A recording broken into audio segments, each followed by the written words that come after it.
Corle, ground up.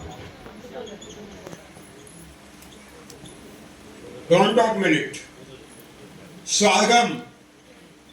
ಜೋಳ, ಮುಂಜೋಳ, ಬಿಳಿ ಜೋಳ, Palm millet. ಸಜ್ಜೆ,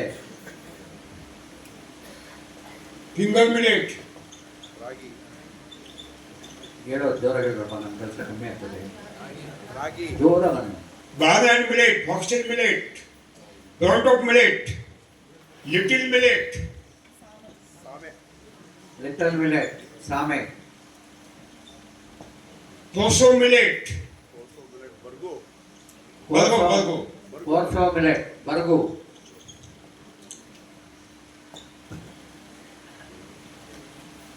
Kodo millet. ಕೋಡೋ ಮಿಲೆಟ್, ಆಕ, Kodra. ಇಲ್ಲೇ ಪಕ್ಕಕ್ಕಿದೆಯಲ್ಲ ಕೆಳಗಡೆ, ಇಲ್ಲಿ ಗೋಡೆ, ಇಲ್ಲ This is Jonna. ತಗೊಂಡು ಇಲ್ಲಿ ತಗೊಂಡು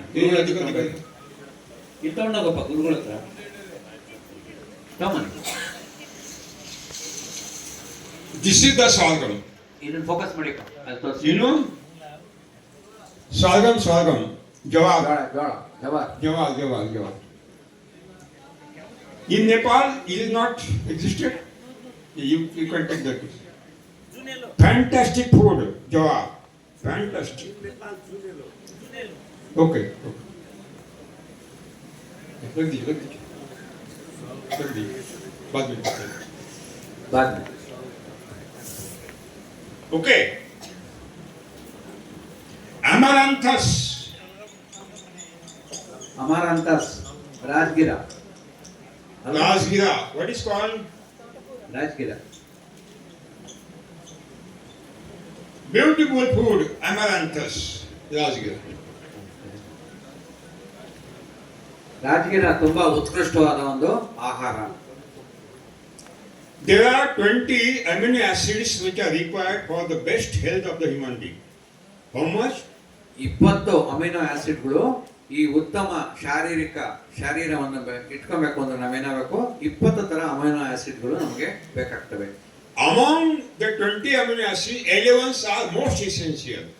ಆ 20ರಲ್ಲಿ 11 ಅತಿ ಮುಖ್ಯ. And that 11 essential amino acids are existed in the sorghum, pearl millet and barley millet. ಈ 11 ತರ ಅಮಿನೋ ಆಸಿಡ್ಗಳು ಯಾವುದ್ರೊಳಗೆ? ಜೋಳ, ಸಜ್ಜೆ ಮತ್ತು ಯಾವ್ದಾದ್ರು ಬರೋಣ ಅಂದ್ರೆ ಊದಲಲ್ಲಿ ಇದಾವೆ. ಊದಲು Udul. ಬಾರ್ನಾಡ್ ಯಾವುದು? ಊದಲು ಗುರುಜಿ, ಊದಲು.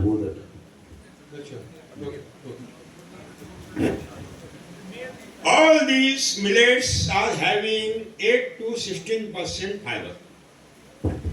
ಈ ಎಲ್ಲ ಸಿರಿಧಾನ್ಯಗಳು 8 ರಿಂದ 16% ನಾರಿನಂಶ ಅದರೊಳಗೆ ಒಳಗೊಂಡಿವೆ. All these millets are having 8 to 16% fiber.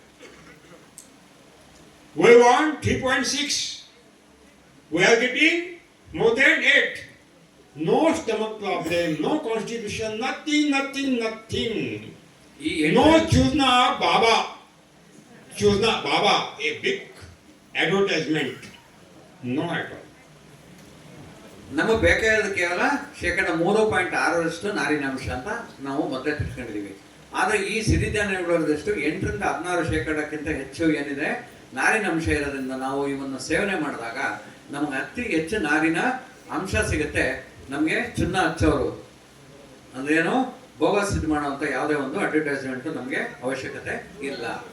Then what is the alternate for white rice and godi?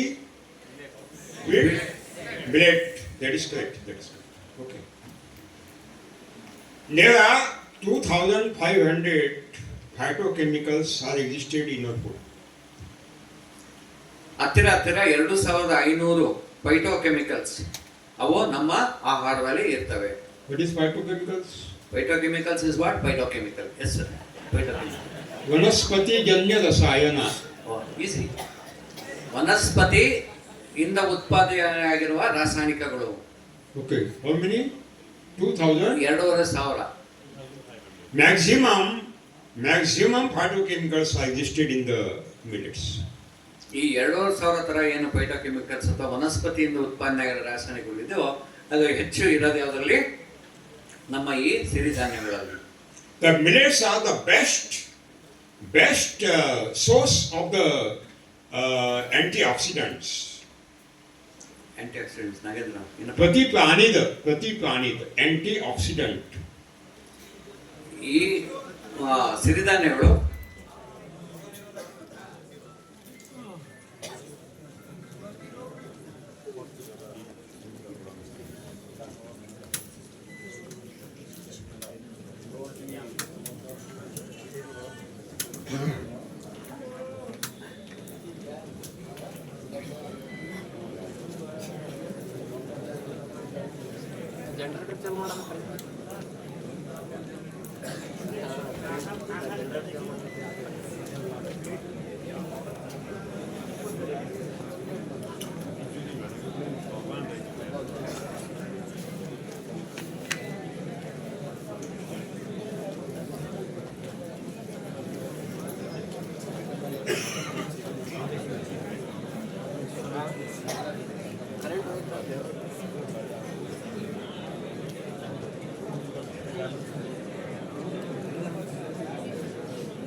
Antioxidants are too much important for our body health. ಈ ಆಂಟಿ ಆಕ್ಸಿಡೆಂಟ್ಗಳು ನಮ್ಮ ಶಾರೀರಿಕ ಬೆಳವಣಿಗೆ ಅಥವಾ ಶಾರೀರಿಕ ಆರೋಗ್ಯಕ್ಕೆ ಅತಿ ಮುಖ್ಯವಾಗಿದ್ದಾವೆ. ಆಂಟಿ ಆಕ್ಸಿಡೆಂಟ್ ಏನಪ್ಪ? ಪ್ರತಿರೋಧಕನ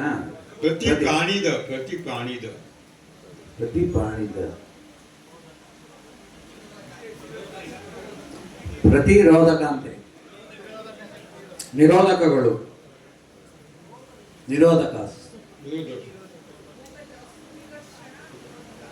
ಉತ್ಕರ್ಷಣ ನಿರೋಧಕ. ಹೌದು, that is right. I forgot. ಉತ್ಕರ್ಷಣ ನಿನ್ನೆ ಗೂಗಲ್ ಮೇಲೆ. No nirodhaka. It is not a nirodhak. Okay, I will explain.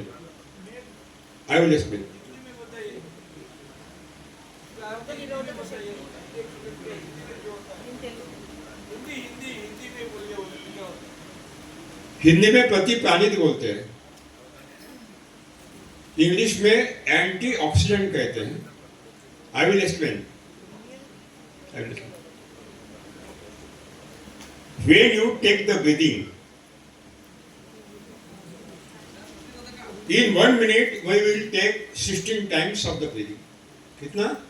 16 ಸರಿ ನಾವು ಒಂದು ನಿಮಿಷಕ್ಕೆ 16 ಸರಿ ನಾವು ಉಸಿರನ್ನ ತಗೊಂತೀವಿ. In 1 year we take 84 lakh breathing. ನಾವು ಒಂದು ವರ್ಷದಲ್ಲಿ 84 lakh ಉಸಿರುಗಳನ್ನ ತಗೊಂತೀವಿ. But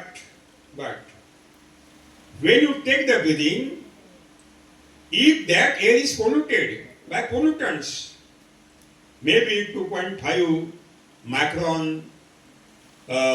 your particles of the dust is existed in that air, and that particles which are coming, dhulkan, pollutants are coming in our lungs by means of the air we are taking the breathing. Ultimately, that restrict the oxidation.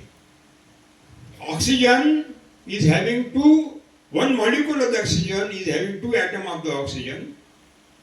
What is that? This restriction is converted, the molecule of the oxygen is splitted. One atom is released, and that atom is destroyed split another atom, and the chain of the splitting of the atom is continued, and that created the very hazardous particles which destroy our immunity. ಏನಾಯ್ತು ಇವಾಗ? कठिन है, कठिन है, ಯಾಕೆ Bola? कठिन है, कठिन है. कठिन वही हो रहा है. क्या अच्छा लग गया गुरु जी? बोलिए. देखिए मैं हिंदी में बोलता हूँ. हिंदी में चलेगा? जब हम श्वसन क्रिया करते हैं 1 मिनट में 16 बार हम श्वास लेते हैं. कितने? 16. अब कोई आप किसी बुजुर्ग से या संतों से आप नस्तमस्तक होते हैं तो आशीर्वाद देते हैं. जीवेद शरद शतम, यानी 100 साल जियो. वास्तविक गलत है. God has not given our life in the year. God has given the quota of the breathing. हमें ईश्वर ने ये कोटा दिया है श्वासों का. जिस दिन श्वासों का कोटा समाप्त हो जाएगा हम मरेंगे, कोई नहीं बचेगा, आपको बच जाएगा. इसका मतलब है हम श्वासों की बचत करेंगे तो हमारी आयु बढ़ेगी. योगा क्या करता है? श्वासों की बचत करता है. ಸ್ನೇಹಿತರೆ, ನಾನು ನೀವು ಮೊದಲೇ ತಿಳಿಸಿದ ಹಾಗೆ ಒಂದು ಮನುಷ್ಯ 1 ನಿಮಿಷಕ್ಕೆ 16ರಿಂದ 18 ಸರಿ ಉಸಿರನ್ನ ತಗೊಂತಾನೆ. 1 ವರ್ಷಕ್ಕೆ 84 ಲಕ್ಷ ಉಸಿರನ್ನ ತಗೊಂತಾನೆ ಅಂತ ನೋಡಿದ್ವಿ. ನಾವು ಯಾವುದೇ ಒಬ್ಬರು ಹಿರಿಯರ ಹತ್ರ ಅಥವಾ ಒಬ್ಬ ಸಾಧು ಸಂತರ ಹತ್ರ ಹೋದಾಗ ಅವ್ರು ಏನು ಹೇಳ್ತಾರೆ ನಮಗೆ ಅಂದರೆ 100 ವರ್ಷ ಚೆನ್ನಾಗಿ ಬಾಳಿ ಅಂತಾರೆ. ಅದು ತಪ್ಪು. ಆಯುಷನ್ನು ನಾವು ವರ್ಷಗಳಲ್ಲಿ ನಾವು ಮಾಡೋದಿಲ್ಲ. ನೀನು ಎಷ್ಟು ಉಸಿರುಗಳನ್ನ ತಗೊಂತೀಯ ಅದ್ರ ಮೇಲೆ ನಿನ್ನ ಆಯುಷ್ ನಿಗದಿ ಆಗುತ್ತೆ. ಈ ಈಶ್ವರ ಅಥವಾ ನಿಸರ್ಗ ಕೊಟ್ಟಿರುವಂತ ನಿನ್ನ ಉಸಿರುಗಳ ಸಂಖ್ಯೆ ನಿಂತಿದ ತಕ್ಷಣ ಏನಾಗುತ್ತೆ, ನಿನ್ನ ಜೀವಿತಾವಧಿ ಮುಗಿಯುತ್ತೆ. ಅದೇ ರೀತಿ ನಾವು ಇವಾಗ ಏನು ನಾವು ಗಾಳಿಯನ್ನು ಸೇವಿಸ್ತಾ ಇದೀವೋ ಆ ಗಾಳಿಯ ಮುಖಾಂತರ ಪ್ರದೂಷಣಗಳು ಕೇವಲ 2.5 ಮಿಲಿಗ್ರಾಮ್ ಮೈಕ್ರಾನ್ ಅಷ್ಟು ಇದ್ರು, ಆದರೆ 1/1000 ಭಾಗ ಗುಣಿಸಿದ್ರೆ 1 mm ಅಲ್ಲಿ ಸಿಗುವಂಥದ್ದು ಏನಿದೆ ನಿಮಗೆ 1 ಮೈಕ್ರಾನ್ ಅಂತ ಅಂತೀವಿ. ಅದನ್ನ 2 ಭಾಗದಷ್ಟು ಇದ್ರೂ ಕೂಡ ಅದೇನಾಗುತ್ತೆ, ನಾವು ಶ್ವಾಸೋಚ್ಛ್ವಾಸದಲ್ಲಿ ಅದನ್ನ ಉಸಿರಿನ ಮುಖಾಂತರ ತಗೊಂಡಾಗ, ಗಾಳಿ ಮುಖಾಂತರ ತಗೊಂಡಾಗ ಅವು ನಮ್ಮ ಶ್ವಾಸಕೋಶಕ್ಕೆ ಬಂದು ಅಲ್ಲಿ ದಾಳಿ ಮಾಡಿ ಅಲ್ಲಿ ಏನು ಆಮ್ಲ ಜೀವಿತವಾಗಿ ನಮಗೆ ಬೇಕಾದಂಥ ಆಮ್ಲೀಯ O2 ಆಗಿರುತ್ತೋ ಅವು 2 ಕಣಗಳು ಒಡೆದೇನಾಗುತ್ತೆ O ಅಂತ ಆಗುತ್ತೆ. ಈ O ಅಂತ ಆಗಿರುವಂಥ ಕಣಗಳು ಒಂದೊಂದೇ ಆಗಿರುವಂಥ ಏನು ಆಕ್ಸಿಜನ್ ಅಥವಾ ಪ್ರಾಣವಾಯು ಕಣಗಳು ಏನಾಗ್ತವೆ ಮತ್ತೊಂದು ಕೊಡದಾಕಿ ಪೂರ್ಣವಾಗಿ ಮಾಡ್ತವೆ. ಅದೇನಾಗುತ್ತೆ, ದಾಳಿಯಾಗಿ ನಮಗೆ ರೋಗಗ್ರಸ್ತರಾಗ್ತೀವಿ. साथियों, प्राणवायु के एक रेणु में 2 अणु ऑक्सीजन के प्राणवायु के होते हैं. One molecule is having 2 atoms of the oxygen. ಒಂದು ಕಣ ಆಮ್ಲಜನಕದಲ್ಲಿ 2 ಕಣ ಅಂದ್ರೆ ಒಂದು ಮಾಲಿಕ್ಯೂಲ್ ಆಮ್ಲಜನಕದಲ್ಲಿ 2 ಆಟಮ್ ಅಥವಾ 2 ಕಣಗಳು ಇರ್ತವೆ. And when we take the breathing, we take the air, and in the air we take the pollutants in large quantity. ನಾವು ಉಸಿರಾಡ್ತೀವಿ. ಈ ಉಸಿರಾಡುವ ಮುಖಾಂತರ ಏನಾಗುತ್ತೆ, ನಾವು ಹೆಚ್ಚಿನ ಪ್ರಮಾಣದಲ್ಲಿ ಬೃಹತ್ ಗಾತ್ರದಲ್ಲಿ ನಾವೇನಾಗ್ತೀವಿ, ಈ ಪ್ರದೂಷಣಗಳನ್ನ ಪೊಲ್ಯೂಟೆಂಟ್ಸ್ ನಾವು ಆಸ್ವಾದಿಸ್ತೀವಿ. If air quality index below than 30, if air quality index is below than 30, that means per cubic meter air, if there are 2.5 micron 30 particles, it is safe for human being. ಯಾವಾಗ ನಮ್ಮ ಈ ವಾತಾವರಣದಲ್ಲಿ ನಾವು ಸೇವಿಸುವಂಥ ಗಾಳಿಯಲ್ಲಿ ಈ 2.5 ಮೈಕ್ರಾನ್ಗಿಂತ ಕಡಿಮೆ ಇರುವಂಥ ಈ ಒಂದು ಏನು ಕಣಗಳಿದ್ದಾವೆ ಅವು ನಮಗೆ 30ಕ್ಕಿಂತ ಕಡಿಮೆ ಇರಬೇಕು. ಎಷ್ಟು? 1 ಕ್ಯೂಬಿಕ್ ಮೀಟರ್, 1 ಘನ ಮೀಟರ್ಗೆ ಎಷ್ಟಿರ್ಬೇಕು ಈ ಕಣಗಳು? 30ಕ್ಕಿಂತ ಕಮ್ಮಿ ಇದ್ದಾಗ ನಮಗೆ ಸೇಫ್ ಅಥವಾ ನಮಗೆ ಒಳ್ಳೆಯದು. The lungs accept only not more than 30 air quality index. ಈ 30ಕ್ಕಿಂತ ಹೆಚ್ಚು ಕಣಗಳನ್ನ ನಮ್ಮ ಶ್ವಾಸಕೋಶಗಳು ಸ್ವೀಕಾರ ಮಾಡಕ್ಕೆ ತಯಾರಾಗಲ್ಲ. Now in India, the air quality index more than 300. In New Delhi, more than 600. Now, last month. ಆದರೆ ನಮ್ಮ ಭಾರತ ದೇಶದಲ್ಲಿ ಎಷ್ಟಿದೆ? ಇದು 300ಕ್ಕಿಂತ ಹೆಚ್ಚಿದೆ ಈ ನ್ಯೂ ಡೆಲ್ಲಿಯಲ್ಲಿ ಹೊಸ ದಿಲ್ಲಿಯಲ್ಲಿ ಕೇವಲ ಕೆಲವೇ ದಿನಗಳಿಂದ ಇದು 600ಕ್ಕಿಂತ ಹೆಚ್ಚಿತ್ತು. And when we take the breathing, all the pollutants may be 2.5 micron size or maybe 10 micron size are coming in the lungs, and lung also is damaged. ಯಾವಾಗ ನಾವು ಈ ರೀತಿ ಪ್ರದೂಷಣ ಯುಕ್ತವಾಗಿರುವಂಥ ಗಾಡಿಯನ್ನು ತಗೊಂತೀವೋ ಇದರೊಳಗೆ 2.5 ಮೈಕ್ರಾನ್ ಅನ್ನ ಇರಲಿ ಅಥವಾ 10 ಮೈಕ್ರಾನ್ ಅನ್ನ ಇರಲಿ, ಈ ಪ್ರದೂಷಣಗಳು ಈ ಕಣಗಳು ಯಾವಾಗ ನಮ್ಮ ಶ್ವಾಸಕೋಶಕ್ಕೆ ಬರ್ತವೋ ಅವು ನಮ್ಮ ಶ್ವಾಸಕೋಶವನ್ನ ಗಾಳಿ ಅಥವಾ ಆಘಾತ ಮಾಡ್ತವೆ. And when there is a restriction of the flow of the oxygen during the breathing, actually what is happened, the molecules of the oxygen is splitted and one atom is coming outside. ಯಾವಾಗ ಈ ಒಂದು ಪ್ರದೂಷಣಗಳು ನಮ್ಮ ಶ್ವಾಸಕೋಶದಲ್ಲಿ ಹೋಗಿ ಸೇರ್ಪಡುತ್ತೋ ಈ ಆಮ್ಲಜನಕಕ್ಕೆ O2 ಅನ್ನೋ ಆಮ್ಲಜನಕಕ್ಕೆ ಏನಾಗುತ್ತೆ, ಹೋಗೋಕ್ಕೆ ಸಂಚಾರ ಮಾಡೋದಕ್ಕೆ ಅಡ್ಡ ಆಗುತ್ತೆ. ಅಂತ ಸಮಯದಲ್ಲತ್ತೆ ಈ ಘರ್ಷಣೆಯಲ್ಲಿ ಈ O2 ಅನ್ನೋದು ಎರಡು ಹೊಡ್ಕೊಂಡು ಬೇರೆ ಬೇರೆ ಕಣಗಳಾಗಿ ಕಣಗಳಾಗಿ ಮಾರ್ಪಾಡಾಗ್ತವೆ. And that when the one atom of the oxygen is coming out, it become terrorist. It split again second atom of the molecule, and again one additional atom is released. Again this series of the chain is continued. ಇದು ಆಮ್ಲಜನಕ O2 ರೂಪದಲ್ಲಿದ್ರೆ ಎರಡು ಕಣಗಳು ಸೇರ್ಕೊಂಡು ಒಟ್ಟಿಗೆ ಇದ್ದಾಗ ಏನಾಗುತ್ತೆ, ಅವು ಶಾಂತವಾಗಿ ಶಾಂತಮೂರ್ತಿ ಆಗಿರ್ತವೆ. ಆದ್ರೆ ನೀವು ಯಾವಾಗ ಇದು ಈ ಘರ್ಷಣೆಯಲ್ಲಿ ಈ ಅದು ಕಣಗಳು ಬೇರೆ ಆಗಿ ಮಾತ್ರ ಉಳ್ಕೊಂಡು ಅದು ಮುಂದುವರಿದ ತಕ್ಷಣ ಈ ಮುಂದೆ ಇರುವಂತ ಆಮ್ಲಜನಕ ಕಣಗಳಿಗೆ ಅದು ಒಡೆದೇನಾಗ್ತವೆ, ಅವನ್ನು ಕೂಡ ವಿಭಜನೆ ಮಾಡ್ಕೊಂಡು ಹೋಗ್ತವೆ. ಇದರಿಂದ ಅದರಿಂದ ಅಂತ ಹೊಡ್ಕೊಂಡು ಈ ವಿಭಜನೆಯ ಒಂದು ದೊಡ್ಡ ಸರಪಳಿಯನ್ನೇ ಚೈನ್ ರಿಯಾಕ್ಷನ್ ಅಂತ ಏನಂತೀವಿ, ಅದು ಸೃಷ್ಟಿ ಆಗುತ್ತೆ. As a result, the cells are not getting the proper oxygen. Ultimately, we suffer by all dreadful diseases. ಇದರಿಂದ ಏನಾಗುತ್ತೆ ಅಂದ್ರೆ ನಮ್ಮ ರಕ್ತಕ್ಕೆ ಬೇಕಾಗಿರುವಂತ ಈ ಆಮ್ಲಜನಕವು ದೊರಕುವುದಿಲ್ಲ. ಹಾಗಾಗಿ ನಾವು ತುಂಬಾ ಕೆಟ್ಟ ಕಾಯಿಲೆಗಳಿಗೆ ಒಳಗಾಗ್ತೀವಿ. Antioxidant restrict the splitting of the molecule of the oxygen. ಈ ಪ್ರತಿರೋಧಕಗಳ ಪ್ರತಿ ಪ್ರಾಣಿದ ಆಕ್ಸಿಡೆಂಟ್, ಅದೇ ಈ ಆಂಟಿ ಆಕ್ಸಿಡೆಂಟ್ಗಳು ಏನ್ ಮಾಡ್ತವೆ ಅಂದ್ರೆ ಈ ಕಣ ಅಥವಾ ಮಾಲಿಕ್ಯೂಲ್ನ ಇದು ಒಡೆಯೋದನ್ನ ತಡೀತವೆ. And maximum antioxidants are exist in the millets. ಈ ಆಂಟಿ ಆಕ್ಸಿಡೆಂಟ್ ಇವೇನಿದಾವೆ ಅತಿ ಹೆಚ್ಚು ಈ ನಮ್ಮ ಸಿರಿಧಾನ್ಯಗಳಲ್ಲಿ ಇದಾವೆ. In 100 gram of the ragalu, ರಾಗಿಲಿ 344 milligram of the calcium. 344 milligram calcium ಸುಣ್ಣ ಅಲ್ವಾ? How much?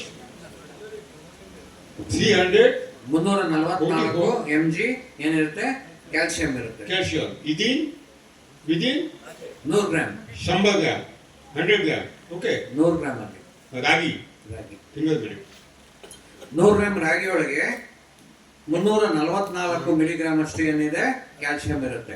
20 times more than sorghum, jowar. ಈ ಜೋಳಕ್ಕಿಂತ ಎಷ್ಟು 20 ಪಟ್ಟು ಹೆಚ್ಚು. 18 times more than the bajra per millet. ಈ ಸಜ್ಜೆಗಿಂತ 18 ಪಟ್ಟು ಹೆಚ್ಚು ಏನಿರುತ್ತೆ ಕ್ಯಾಲ್ಸಿಯಂ ನಮ್ಮ ರಾಗಿಯಲ್ಲಿದೆ. And 14 to 18 times more than all other millets. ಇನ್ನ ಮಿಕ್ಕ ಎಲ್ಲ ಸಿರಿಧಾನ್ಯಗಳಿಗಿಂತ 14ಕ್ಕಿಂತ 18 ಪಟ್ಟು ಹೆಚ್ಚು. ಇದು ಜ್ಞಾಪಕ ಇಟ್ಕೊಳ್ಳಿ, ಪಟ್ಟು. 18%, 14% ಪಟ್ಟು. ಒಂದು ಅಂದ್ರೆ 14, ಒಂದು ಅಂದ್ರೆ 18. That means if you supply the calcium deficiency to neutralize the calcium deficiency in the body, everybody is having this deficiency of calcium. We have to eat what we have to eat? Finger millet, ragi. It is very essential to eat the ragalu. ಹಾಗಾಗಿ ನಾವು ಅತಿ ಹೆಚ್ಚು ರಾಗಿ ಸೇವಿಸಿಕೊಂಡು ನಾವು ನಮ್ಮ ಜೀವನವನ್ನ ಸಾಗಿಸಬೇಕು. ಈ calcium ಕೊರತೆಯನ್ನು ನೀಗಬೇಕು ಅಂತಂದಾಗ ಏನ್ ಮಾಡಬೇಕು, ಅತಿ ಹೆಚ್ಚು ರಾಗಿ ತಿನ್ಬೇಕು. ये अभी बच्चों को क्या कैम्प्रॉन कैम्प्रॉन खिलाते हैं. Complan. Compron. I'm a Compron boy. It is a finger millet. It is a finger millet. ಏನು ಈ complain bye, I am A complain girl ಅಂತ ಅಂತಾರಲ್ಲ, ಅವರೆಲ್ಲ ಅದು ಕಾಂಪ್ಲೈನ್ ಅಲ್ಲಿ ಹಾಕಿರೋದೇನು ರಾಗಿ.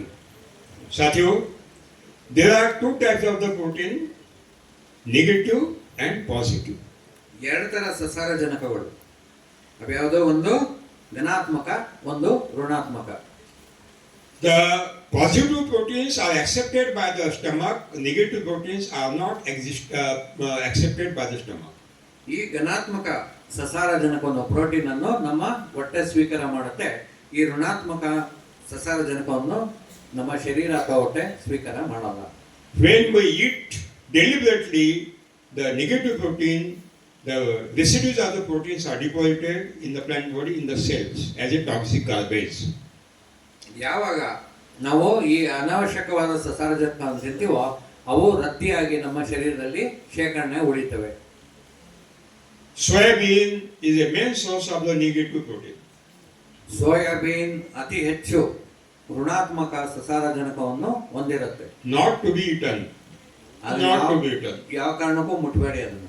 No soya milk, no soya, क्या बोलते हैं उसको? चंक्स बॉल वो खाने में जाते हैं ना. नेपाल में क्या बोलते हैं? चोंग. Soybean should be avoided. Soybean should be. Soybean you should totally avoid. Soybean ಅನ್ನ ಪೂರ್ಣವಾಗಿ ತ್ಯಜಿಸಿ. The best positive proteins are given. Number one, ಹೆಸರು, green gram. ಅತಿ ಹೆಚ್ಚು ಸಸಾರಜನಕ ಅಥವಾ ಪ್ರೋಟೀನ್ ಕೊಡೋದು ಯಾವುದು? ಮೊದಲನೇದಾಗಿ ಹೆಸರು ಕಾಳು ಗ್ರೀನ್ ಗ್ರಾಮ್. ಮೂಂಗ್, ಉದ್ದಲು, ಉದ್ದು ಬೇಳೆ, ಬ್ಲಾಕ್ ಗ್ರಾಮ್. ಕಪ್ಪು ಬೇಳೆ ಅನ್ನಲ್ಲ ಕನ್ನಡದಲ್ಲಿ, ಅದನ್ನು ಉದ್ದಿನ ಬೇಳೆ ಅಂತೀವಿ. ಕೌಪಿ, ಲೋಬಿಯಾ, ಅದೇ ಅಲಸಂದೆ. ಅಲಸಂದಿ ತಡನಿ, ಕೌಪಿ. COWPEA,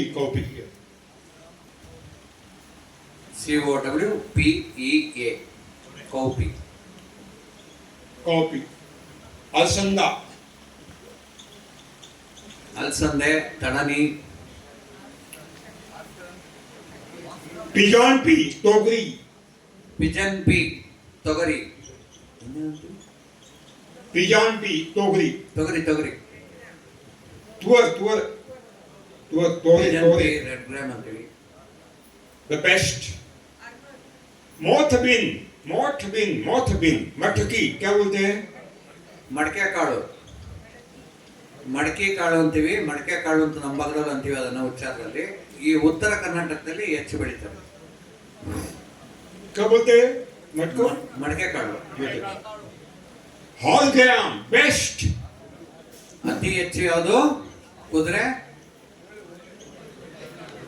ಅದೇ ಉರುಳಿ. Best. But the beans are not positive. Beans are negative. ಹಾಗಾಗಿ ಯಾವುದೇ ಒಂದು ಬೀನ್ಸ್, ಉರುಳಿ ಕಾಯಿಗಳು ಅವು ನೆಗೆಟಿವ್, ಅಂದ್ರೆ ಋಣಾತ್ಮಕ ಸಸಾರಜನಕವನ್ನು ಹೊಂದಿವೆ. Create the stomach problem, gases problem.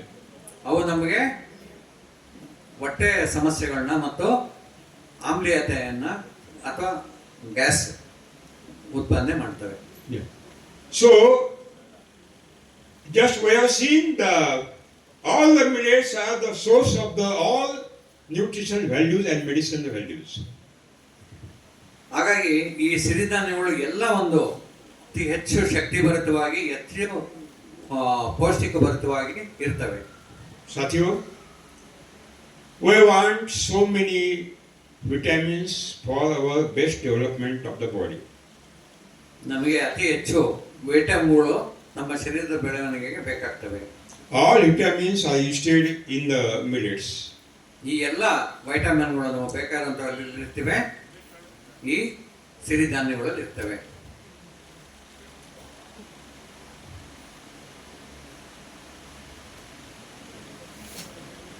That means if you want to save our body from the diseases, we have to eat. What we have to eat? Huh? Millets. Sir ಅವರೆಕಾಳು ಇದು good ಅವರೆಕಾಳು is very good. ಅವರೆಕಾಳು ಗುರುಜಿ, ಅವರೆಕಾಳು, ಅವರೆಕಾಯಿ, ಅವರೆಕಾಯಿ field bean, field bean ಹಾಂ ಯಾ ಅವರೆಕಾಯಿ ಚಲೇಗ. ತುಂಬಾ ಚೆನ್ನಾಗಿದೆ. ನೋಡಿ, ಸದ್ದು ಚೆನ್ನಾಗಿ ಬರ್ತಾ ಇರುತ್ತೆ. Okay. ತುಂಬಾ ಆರೋಗ್ಯ. Okay. Second thing, when we eat 1 kg white rice, when we eat 1 kg white rice, we expect 2,500 liters of the water. ನಾವು 1 ಕೆಜಿ ಬಿಳಿ ಅಕ್ಕಿಯನ್ನು ತಿಂದಾಗ, ನಾವು 1 ಕೆಜಿ ಅಕ್ಕಿಯನ್ನು ತಿಂದಾಗ ನಾವೇನ್ ಮಾಡ್ತೀವಿ ಅಂದ್ರೆ 2,500 ಲೀಟರ್ ನೀರನ್ನು ನಾವು ದುರುಪಯೋಗ ಮಾಡ್ತೀವಿ. When you export 1 kg basmati, you are exporting 5,000 liter water. ನೀವು 1 ಕೆಜಿ ಬಾಸುಮತಿ ರೈಸ್ ಅಕ್ಕಿಯನ್ನು ನಾವು ಹೊರಗಡೆ ರಫ್ತು ಮಾಡ್ತೀವಿ ಅಂದಾಗ ನಾವೇನ್ ಮಾಡ್ತೀವಿ, 5,000 ಲೀಟರ್ ನೀರನ್ನೇ ರಫ್ತು ಮಾಡದ ಹಾಗೆ. That means rice become exploiter of the water, which is limited factor for human being now. ಆದ್ರೆ ನಾವು ಈ ಒಂದು ಎಕ್ಸ್ಪ್ಲಾಯ್ಟರ್ ಶೋಷಣೆ, ಈ ನೀರು ಒಂದೊಂದು ಅಕ್ಕಿ ಬೆಳೆಯೋದ್ರಿಂದ ಏನಿದು, ಅಕ್ಕಿ ನೀರಿನ ಶೋಷಕ ಅದು. ಹಾಗಾಗಿ ಅತಿ ಹೆಚ್ಚು ನೀರನ್ನು ಶೋಷಣೆ ಒಳಗಾಗುತ್ತೆ ನಾವು ಅಕ್ಕಿಯನ್ನು ಬೆಳೆದಾಗ, ಅದು ಈ ಸಂಕಷ್ಟ ಕಾಲಗಳಲ್ಲಿ. That means if you want to stop the destruction of the God-gifted water, which is not available in South India in drought-prone area, it is most important to save it. ಹಾಗಾಗಿ ಈ ಪ್ರಕೃತಿ ತತ್ವವಾಗಿ ನಿರ್ಮಿತವಾದ ನೀರನ್ನು ನಾವು ಈ ಹುಷಾರಾಗಿ ಉಪಯೋಗಿಸಿ ನಾವು ಅದನ್ನ ಕಾಪಾಡ್ಕೋಬೇಕು. The millet do not want irrigation water. ಈ ಸಿರಿಧಾನ್ಯಗಳಿಗೇನು ಯಾವುದೇ ನೀವು ನೀರನ್ನ ಕೊಡುವ ಅವಶ್ಯಕತೆ ಇಲ್ಲ. Only on the rainfall, minimum 300 milli rainfall, beautiful the production is given by the millets. 3 ಮಳೆ ಸಾಕು. ಕನಿಷ್ಠ ವಾರ್ಷಿಕವಾಗಿ 300 ಮಿಲಿ ಮಳೆ ಏನ್ ಬರುತ್ತೋ ಅಂತ ಜಾಗದಲ್ಲಿ ಕೂಡ ಅತಿ ಉತ್ಕೃಷ್ಟವಾಗಿ ಬರೋದು ಯಾವುದು, ಈ ಸಿರಿಧಾನ್ಯಗಳು. That means millets save the water, millets save the body, keep the body away from the diseases. ಹಾಗಾಗಿ ಅಣ್ಣ ರಮೇಶ್ ಜಿ ಆಚೆ ನೋಡು, ಹೋಯ್ತವ್ರು ಏನು ಹೇಳಿದ್ರು ಇವಾಗ. ಕ್ಯಾ ಬೋಲೆ ಕುछ?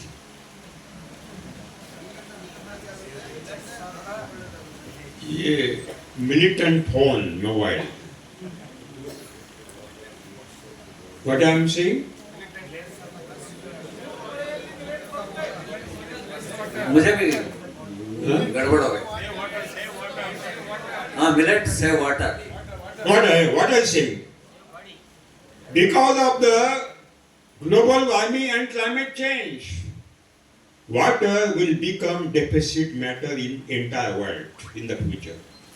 ಈ ಸಿರಿಧಾನ್ಯಗಳು ಅತಿ ಕಡಿಮೆ ನೀರನ್ನ ಬೇಕು ಅಂತ ಬೇಡಿಕೆ ಇರೋದ್ರಿಂದ ಅತಿ ಹೆಚ್ಚು ನೀರನ್ನ ಉಳಿಸ್ತವೆ, ನಮ್ಮ ಶಾರೀರಿಕ ಆರೋಗ್ಯವನ್ನು ಉಳಿಸ್ತವೆ, ನಮ್ಮನ್ನು ರಕ್ಷಿಸ್ತವೆ. ಈ ಅಕಾಲಗಳು ಏನೇ ಜಾಗತಿಕ ತಾಪಮಾನಗಳಿಂದ ಆಗ್ತಾರಂತ ಅತಿ ಸಮಸ್ಯೆಗಳಿಂದ ನಮಗೆ ಈ ನೀರಿನ ಕಠೋರವಾದ ಅನವಶ್ಯಕತೆ ಅಲಭ್ಯತೆಯಿಂದ ನಮ್ಮನ್ನ ರಕ್ಷಿಸ್ತವೆ. Mumbai, Bengaluru, Hyderabad, Chennai, nobody will decide, everybody will go outside, leaving the big cities because of the water stress in the future. ಹಾಗಾಗಿ ಈ ದೊಡ್ಡ ದೊಡ್ಡ ನಗರಗಳಾದ ಮುಂಬೈ, ಚೆನ್ನೈ, ಬೆಂಗಳೂರು ಇತರೆ ನಗರಗಳಿಂದ ಏನಾಗ್ತವೆ, ಜನಗಳು ಊರನ್ನ ಬಿಟ್ಟು ಓಡೋಗುವಂತ ಸ್ಥಿತಿ ಬರುತ್ತೆ ನೀರಿನ ಅಭಾವದಿಂದ. In Bengaluru, water was in 10. There's a great deficit of the water in Bengaluru. In Chennai sir, Yeah, in Chennai also, Bengaluru also. Bengaluru no train tankers. Yeah, tankers. But it was deficited better. ನೀರು ತುಂಬಾ ನಮಗೆ ಹೋದ ವರ್ಷ ನೀವು ನೋಡೋದಂದ್ರೆ 1 tanker ನೀರನ್ನ 6,000 ರಿಂದ 7,000 ಮಾರಿದ್ರು ಅಪಾರ್ಟ್ಮೆಂಟ್ಗೆಲ್ಲ, ಉತ್ತರದ ನಮ್ಮ ಈಶಾನ್ಯ ಬೆಂಗಳೂರಲ್ಲೆಲ್ಲ. ಹಾಗಾಗಿ ನೀರು ತುಂಬಾ ಅವಶ್ಯಕತೆ, ಅತಿ ದುಬಾರಿ ಆಗುತ್ತೆ ಮುಂದೆ ನೀವು ಕೊಂಡ್ಕೊಬೇಕು ಅಂದ್ರೆ. That means if you stop the future crisis of the water in the entire world, we have to start eating only millets. ಹಾಗಾಗಿ ನೀವು ನೀರನ್ನ ಉಳಿಸ್ಕೊಬೇಕು ಅಂತ ಅಂದಾಗ ಇಡೀ ವಿಶ್ವದಲ್ಲಿ ನಾವೇನು ಮಾಡಬೇಕು, ಈ ಧಾನ್ಯಗಳನ್ನ ಬೆಳೆಯೋದಕ್ಕೆ ಶುರು ಮಾಡಬೇಕು, ಸೇವಿಸಕ್ಕೆ ಶುರು ಮಾಡಬೇಕು. The root shoot ratio of millets ಬೇರು ಕುಡಿಯ ಅನುಪಾತ is a 100% natural ratio. ಅದು 100ಕ್ಕೆ 100 ನಿಸರ್ಗದತ್ತ ಒಂದು But when you fill the water in the paddy crop, the ratio is totally destroyed. ಆದ್ರೆ ನಾವು ಈ ಒಂದು ಭತ್ತನ ಬೆಳೆಯಕ್ಕೆ ಅಂತ ನೀರನ್ನು ಯಾವಾಗ ಶೇಖರಣೆ ಮಾಡಿ ನೀರನ್ನು ನಿಲ್ಲಿಸಿ ನಾವು ಭತ್ತ ಬೆಳಕ್ಕೆ ಹೋಗ್ತೀವೋ, ಈ ನೈಸರ್ಗಿಕ ಒಂದು ಆ ಅನುಪಾತ ಏನಿದೆ ಅದನ್ನ ನಾವು ನಾಶ ಮಾಡ್ತೀವಿ. So Satyo, there are so many food materials can be produced or prepared by the millets. So many, a huge list of the food materials. ಮೊದಲೇನಿತ್ತು ಅಂತ ಈ ಬಡವರದು ಆಹಾರ ಇದಷ್ಟೇ, ಗಂಜಿ ಮಾಡೋದಕ್ಕೆ, ಅನ್ನ ಮಾಡ್ಕೊಂಡು ತಿನ್ನೋದಕ್ಕೆ ಅಂತ ಇತ್ತು. ಆದ್ರೆ ಇವತ್ತಿನ ಕಾಲದಲ್ಲಿ ಅತಿ ಹೆಚ್ಚು ವಿವಿಧ ಬಗೆಯ ಆಹಾರ ಪದಾರ್ಥಗಳನ್ನ, ಆಹಾರ ಐಟಮ್ಗಳನ್ನ ನಾವು ಈ ಒಂದು ಸಿರಿಧಾನ್ಯಗಳಲ್ಲಿ ತಯಾರಿಸಬಹುದು. When the rice is milled in the wheat mill, ಯಾವಾಗ ನಾವು ಗೋಧಿಯನ್ನ ಗಿರಣಿಗಳಲ್ಲಿ, the outer coating of the rice that is called bran is totally removed. ಅದೇನ್ ಮಾಡ್ತಂದ್ರೆ ಗೋಧಿನ ಯಾವಾಗ ಈ ಮಿಲ್ಗಳಲ್ಲಿ ಹಾಕಿ ಅದನ್ನ ಗಿರಣಿಯಲ್ಲಿ ಹಾಕಿ ಅದನ್ನ ಮಿಲ್ ಮಾಡ್ತಾರೋ ಅಂತ ಸಮಯದಲ್ಲಿ ಏನಾಗುತ್ತೆ ಅಂದ್ರೆ ಮೇಲಿನ ತೊಗಟೆ, ಮೇಲಿನ ಅಂಶ ಏನಾಗುತ್ತೆ ಅದನ್ನ ತೆಗೆದು ಬಿಡ್ತಾರೆ. What is called bran? Bran is called ಒಟ್ಟು. Okay. The bran is having 90% nutritional value and medicinal value. ಈ ಹೊಟ್ಟೆ, ಆ ಹೊಟ್ಟಲ್ಲಿ ನಮಗೆ 90% ಪೌಷ್ಟಿಕತೆ ಮತ್ತು ನಾರಿನಾಂಶ ಇರೋದು. And bran is removed and white rice is you are eating. ಆ ಗೋಧಿ ಭತ್ತನ್ನ ನಾವು ಮಿಲ್ ಮಾಡಿದಾಗ ಸೊ ಏನ್ ಮಾಡ್ತೀವಿ, ಮೇಲಿನ ಹೊಟ್ಟನ್ನ ತೆಗೆದು ಬಿಡ್ತೀವಿ. ತೌಡು ಪಕ್ಕದಲ್ಲಿ ತೌಡು ಅಂತೀವಿ, ಆ ಅಕ್ಕಿ ಮೇಲಿರುವಂತ ಬಣ್ಣ ನಮಗೆ ಯಾಕಂದ್ರೆ ಬಿಳಿಬೇಕು. ಈ ಮೇಲಿನ ನಾವು ತೆಗೆದಾಗ ಏನಾಗುತ್ತೆ, ನಮಗೆ ಕೊನೆ ಉಳಿಯೋದೇನೋ ಬರೀ ಅಂಶ. And when we eat the rice, white rice, we are not getting the nutritional value. We eat only the carbohydrate. That means sharkara, sugar. ಹಾಗಾಗಿ ನಾವು ಏನು ಬಿಳಿಗಿದೆ, ತುಂಬಾ ಚೆನ್ನಾಗಿದೆ, ತುಂಬಾ ಸೊಗಸಾಗಿದೆ ಅಕ್ಕಿ ಅನ್ನ ಅಂತ ರೈಸ್ ಅಂತ ಏನ್ ತಿಂತೀವೋ ಅದರಿಂದ ಯಾವುದೇ ರೀತಿಯಂತ ಪೋಷಕಾಂಶಗಳು ನಮ್ಮ ಶರೀರಕ್ಕೆ ದೊರಕೋದಿಲ್ಲ. ಅದರಿಂದ ದೊರಕೋದು ಒಂದೇ ಕಾರ್ಬೋಹೈಡ್ರೇಟ್ಸ್ ಅಥವಾ ಕಚ್ಚಾ ಸಕ್ಕರೆ. All the allopathic doctors in the world, excluding the doctors who are sitting here, they claim that diabetes is a disease, cancer disease. Totally wrong. ವಿಶ್ವದಲ್ಲಿರುವಂತ ಎಲ್ಲ ವೈದ್ಯ ಮನುಕುಲ ಅವ್ರೇನ್ ಹೇಳ್ತಾರೆ ಅಂದ್ರೆ ಸಕ್ಕರೆ ಕಾಯಿಲೆ ಒಂದು ಕಾಯಿಲೆ ಅಂತಾರೆ, ಮತ್ತೆ ಆರ್ಬುದ ರೋಗ, ಕ್ಯಾನ್ಸರ್ ಅದು ಏನಂತಾರೆ ಕಾಯಿಲೆ ಅಂತ ಅಂತಾರೆ. ಆದ್ರೆ ಅದು ಶುದ್ಧ ಘನಘೋರ ತಪ್ಪು. Cancer is not a disease. Diabetes is not a disease. Cancer ರೋಗ ಅಲ್ಲ, ಅದೇ ರೀತಿ ಸಕ್ಕರೆ ಕಾಯಿಲೆ ಕೂಡ ರೋಗ ಅಲ್ಲ. Diabetes is called indigestion of the sugar of the body. ಈ ಡಯಾಬಿಟಿಸ್ ಅಥವಾ ಸಕ್ಕರೆ ಕಾಯಿಲೆ ಅಂತೀವಿ, ಸಕ್ಕರೆಯ ಅಜೀರ್ಣತೆ ಶರೀರದಲ್ಲೇನೆ ಏನಾಗುತ್ತೆ, ಅದು ಸಕ್ಕರೆ ಕಾಯಿಲೆ. Simple definition. Indigestion of the sugar. ಸಕ್ಕರೆಯ ಅಜೀರ್ಣತೆ ಅದೇ ಸಕ್ಕರೆ ಕಾಯಿಲೆ. And the cancer is uncontrolled cell division. When you restrict the natural process in the body, uncontrolled cell division start. Cancer ಅಂದ್ರೇನು? ಅನಿಯಂತ್ರಿತ ಅಗಣಿತ ಜೀವಕೋಶಗಳ ವಿಭಜನೆ. ನೀವು ಯಾವಾಗ ಸರಿಯಾಗಿ ವ್ಯವಸ್ಥೆಗಳನ್ನ ಮಾಡದೇ ನೀವು ನಿಮ್ಮ ಶರೀರದಲ್ಲಿ ಋಣಾತ್ಮಕ ಶಕ್ತಿಗಳನ್ನ ನೀವು ಒಳಗೊಂಡಿರ್ತೀರೋ ಅಂತ ಸಮಯದಲ್ಲಿ ಈ ರೋಗಗಳಿಗೆ ತುತ್ತಾಗ್ತೀರಿ. Satyu, what food we have to eat to avoid diabetes? ನಾವು ಏನ್ ತಿನ್ಬೇಕು ರಕ್ತ ಕಾಯಿಲೆನ ತಡೆಗಟ್ಟಕ್ಕೆ? Write down. ಬರ್ಕೊಳ್ಳಿ. Because every house now is having the diabetic patient, filling the pocket of the doctors. It is a rich man's. Who are the doctor here? Allopathy doctor? No. No, nobody. No, now they, because you are told diabetic is not a disease, cancer is not a disease. Okay. Even if they are there, they won't raise. Okay, write down. Write down. Human body is having the capacity to digest ಮಾನವ ಶರೀರಕ್ಕೆ 1800 to 3000 calorie energy. 18,800 3,000 calorie ಶಕ್ತಿಯನ್ನ ಅದು ಕರಗಿಸ್ಕೊಳ್ಳುವಂತ ಒಂದು ಅದಕ್ಕೆ ಕ್ಷಮತೆ ಇದೆ.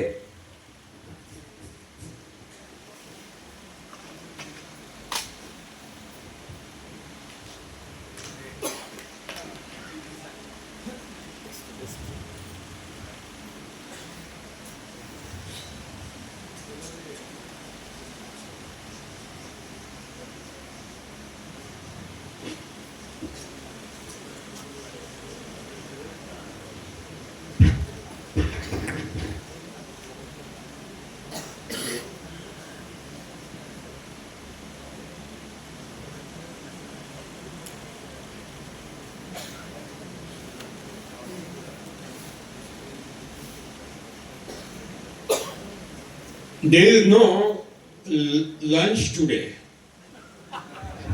There is no lunch today. 5 minutes we are going for a No. tea break. Guruji. We will continue. No lunch. No. Tea break. No tea break. अयो मैं खाना नहीं खाया गुरुजी. No tea break. कुछ भी नहीं खाया. ये लहसुन है खाओ. लहसुन किधर है? ये वो क्या समझ के ये गोभी है खाओ.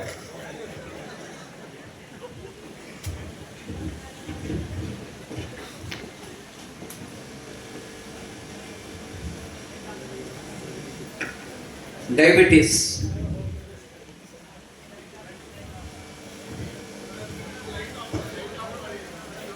ಅಣ್ಣ ಇದು ಮೇಲಿಂದು ಯಾರಪ್ಪ ಇಲ್ಲಿ ಬರಪ್ಪ ಕಪ್ಪು ಅಂಗಿ ಹಾಕಿರೋದು Indigestion of the sugar. ಬರ್ರಿ.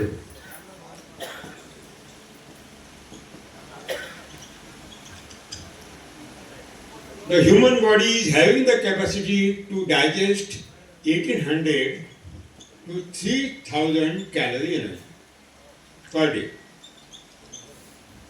ಸಕ್ಕರೆ ಕಾಯಿಲೆ ಅಂದ್ರೆ ಸಕ್ಕರೆಯ ಅಜೀರ್ಣತೆ. ನಮ್ಮ ಶರೀರಕ್ಕೆ 1800 3,000 ಕ್ಯಾಲರಿಯಷ್ಟು ಶಕ್ತಿಯನ್ನ ನಾವು ಕರಗಿಸ್ಕೊಳ್ಳುವಂತ ಶಕ್ತಿ ಇದೆ. पाचन करने की क्षमता है उतना. ಪಾಚನ ಕರ್ನಿಗೆ ಡೈಜೆಸ್ಟ್ ಮಾಡ್ಕೊಳ್ಳೋದು ಅಥವಾ ಅರಗಿಸ್ಕೊಳ್ಳುವಂತ ಶಕ್ತಿ ಇದೆ. There is a pancreas organ. Pancreas organ, स्वादुपिंड.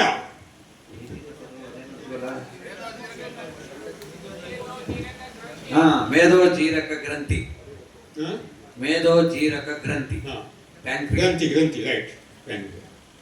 Pancreas is having 12 lakhs of the beta cells which secrete the insulin. ಪ್ಯಾಂಕ್ರಿಯಾ ಅಥವಾ ಮೇದೋಜೀರಕ ಗ್ರಂಥಿಯಲ್ಲಿ 12 ಲಕ್ಷ ಬೀಟಾ ಸೆಲ್ಗಳು, ಬೀಟಾ ಕಣಗಳು ಇರುತ್ತೆ. ಇವು ಇನ್ಸುಲಿನ್ ಉತ್ಪತ್ತಿ ಮಾಡ್ತವೆ. Beta cells. Beta cells.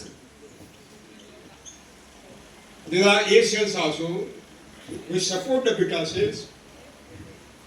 ಅವುಗಳು ಎ ಕಣಗಳು ಮತ್ತು ಬೀಟಾ ಕಣಗಳು ಅದರೊಳಗೆ ಇರ್ತವೆ. ಜೀವಕೋಶಗಳು 12 lakh. 12 lakh. These beta cells secrete the insulin. ಈ ಬೀಟಾ ಕಣಗಳು ಏನ್ ಮಾಡ್ತವೆ? ಇನ್ಸುಲಿನ್ ಅನ್ನ ಉತ್ಪಾದನೆ ಮಾಡ್ತವೆ. The beta cell secrete the insulin. ಅವು ಇನ್ಸುಲಿನ್ ನ ಬಿಡುಗಡೆ ಮಾಡ್ತವೆ ಅಥವಾ ಸೆಕ್ರೇಟ್ ಮಾಡ್ತವೆ. And insulin supply the energy to the cells. ಈ ಇನ್ಸುಲಿನ್ ಈ ಕಣಗಳಿಗೆ, ಜೀವಕೋಶಗಳಿಗೆ ಶಕ್ತಿಯನ್ನು ಒದಗಿಸ್ತವೆ. Insulin supply the energy to the cells. यहाँ तक समझ में आ गया? ಅರ್ಥ ಆಯ್ತಾ ಇಲ್ಲಿ ತನಕ?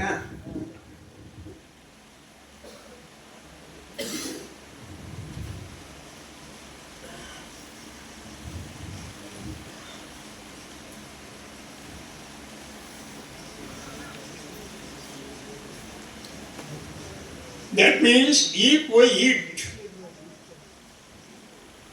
that food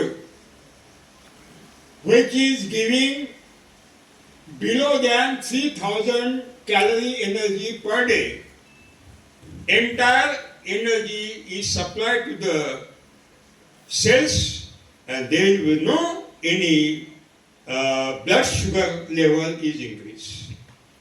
ನಾವು ಹಾಗಾಗಿ ಈ 3000 ಕ್ಯಾಲರಿಗಿಂತ ಕಮ್ಮಿ ಓಜನ್ನ ನಾವು ಶಕ್ತಿಯನ್ನು ನಾವು ಕೊಟ್ವಿ ಅಂತಂದಾಗ ಈ ಪೂರ್ಣವಾಗಿ ಪಚನವಾಗುತ್ತೆ, ಯಾವುದೇ ಅಲ್ಲಿ ಉಳಿಯೋದಿಲ್ಲ, ನಿಮಗೆ ಸಮಸ್ಯೆ ಆಗೋದಕ್ಕೆ. Uncontrolled blood sugar. ಅನಿಯಂತ್ರಿತ ರಕ್ತದಲ್ಲಿ ಸಕ್ಕರೆ अनियंत्रित रक्त शर्करा. ಹಾ, ಅನಿಯಂತ್ರಿತ ರಕ್ತ ಸಕ್ಕರೆ. Okay. Okay. ರಕ್ತ ಸಕ್ಕರೆ. When we eat millet, blood sugar. when we eat millet, ಸ್ನೇಹಿತ, ಇದೆಲ್ಲ ಈ ದೀಪುಲಾಸಮ ಇದು ನೋಡಿ ಇಲ್ಲಿದೆ. क्या हो गया? ये पढ़ रहा है गुरुजी, नहीं देख रहा है पीछे से, नहीं दिख रहा है? इधर लेना है सामने? नहीं वो ऑफ कर दो.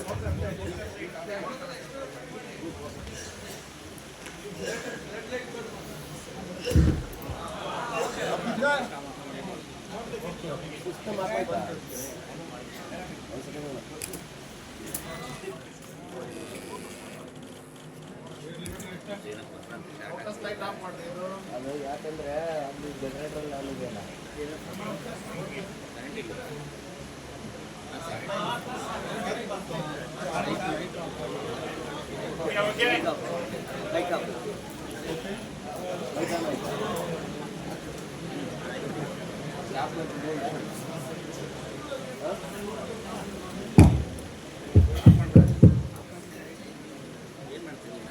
ये लाइट बंद करना है? बल्ब बंद कर दीजिए.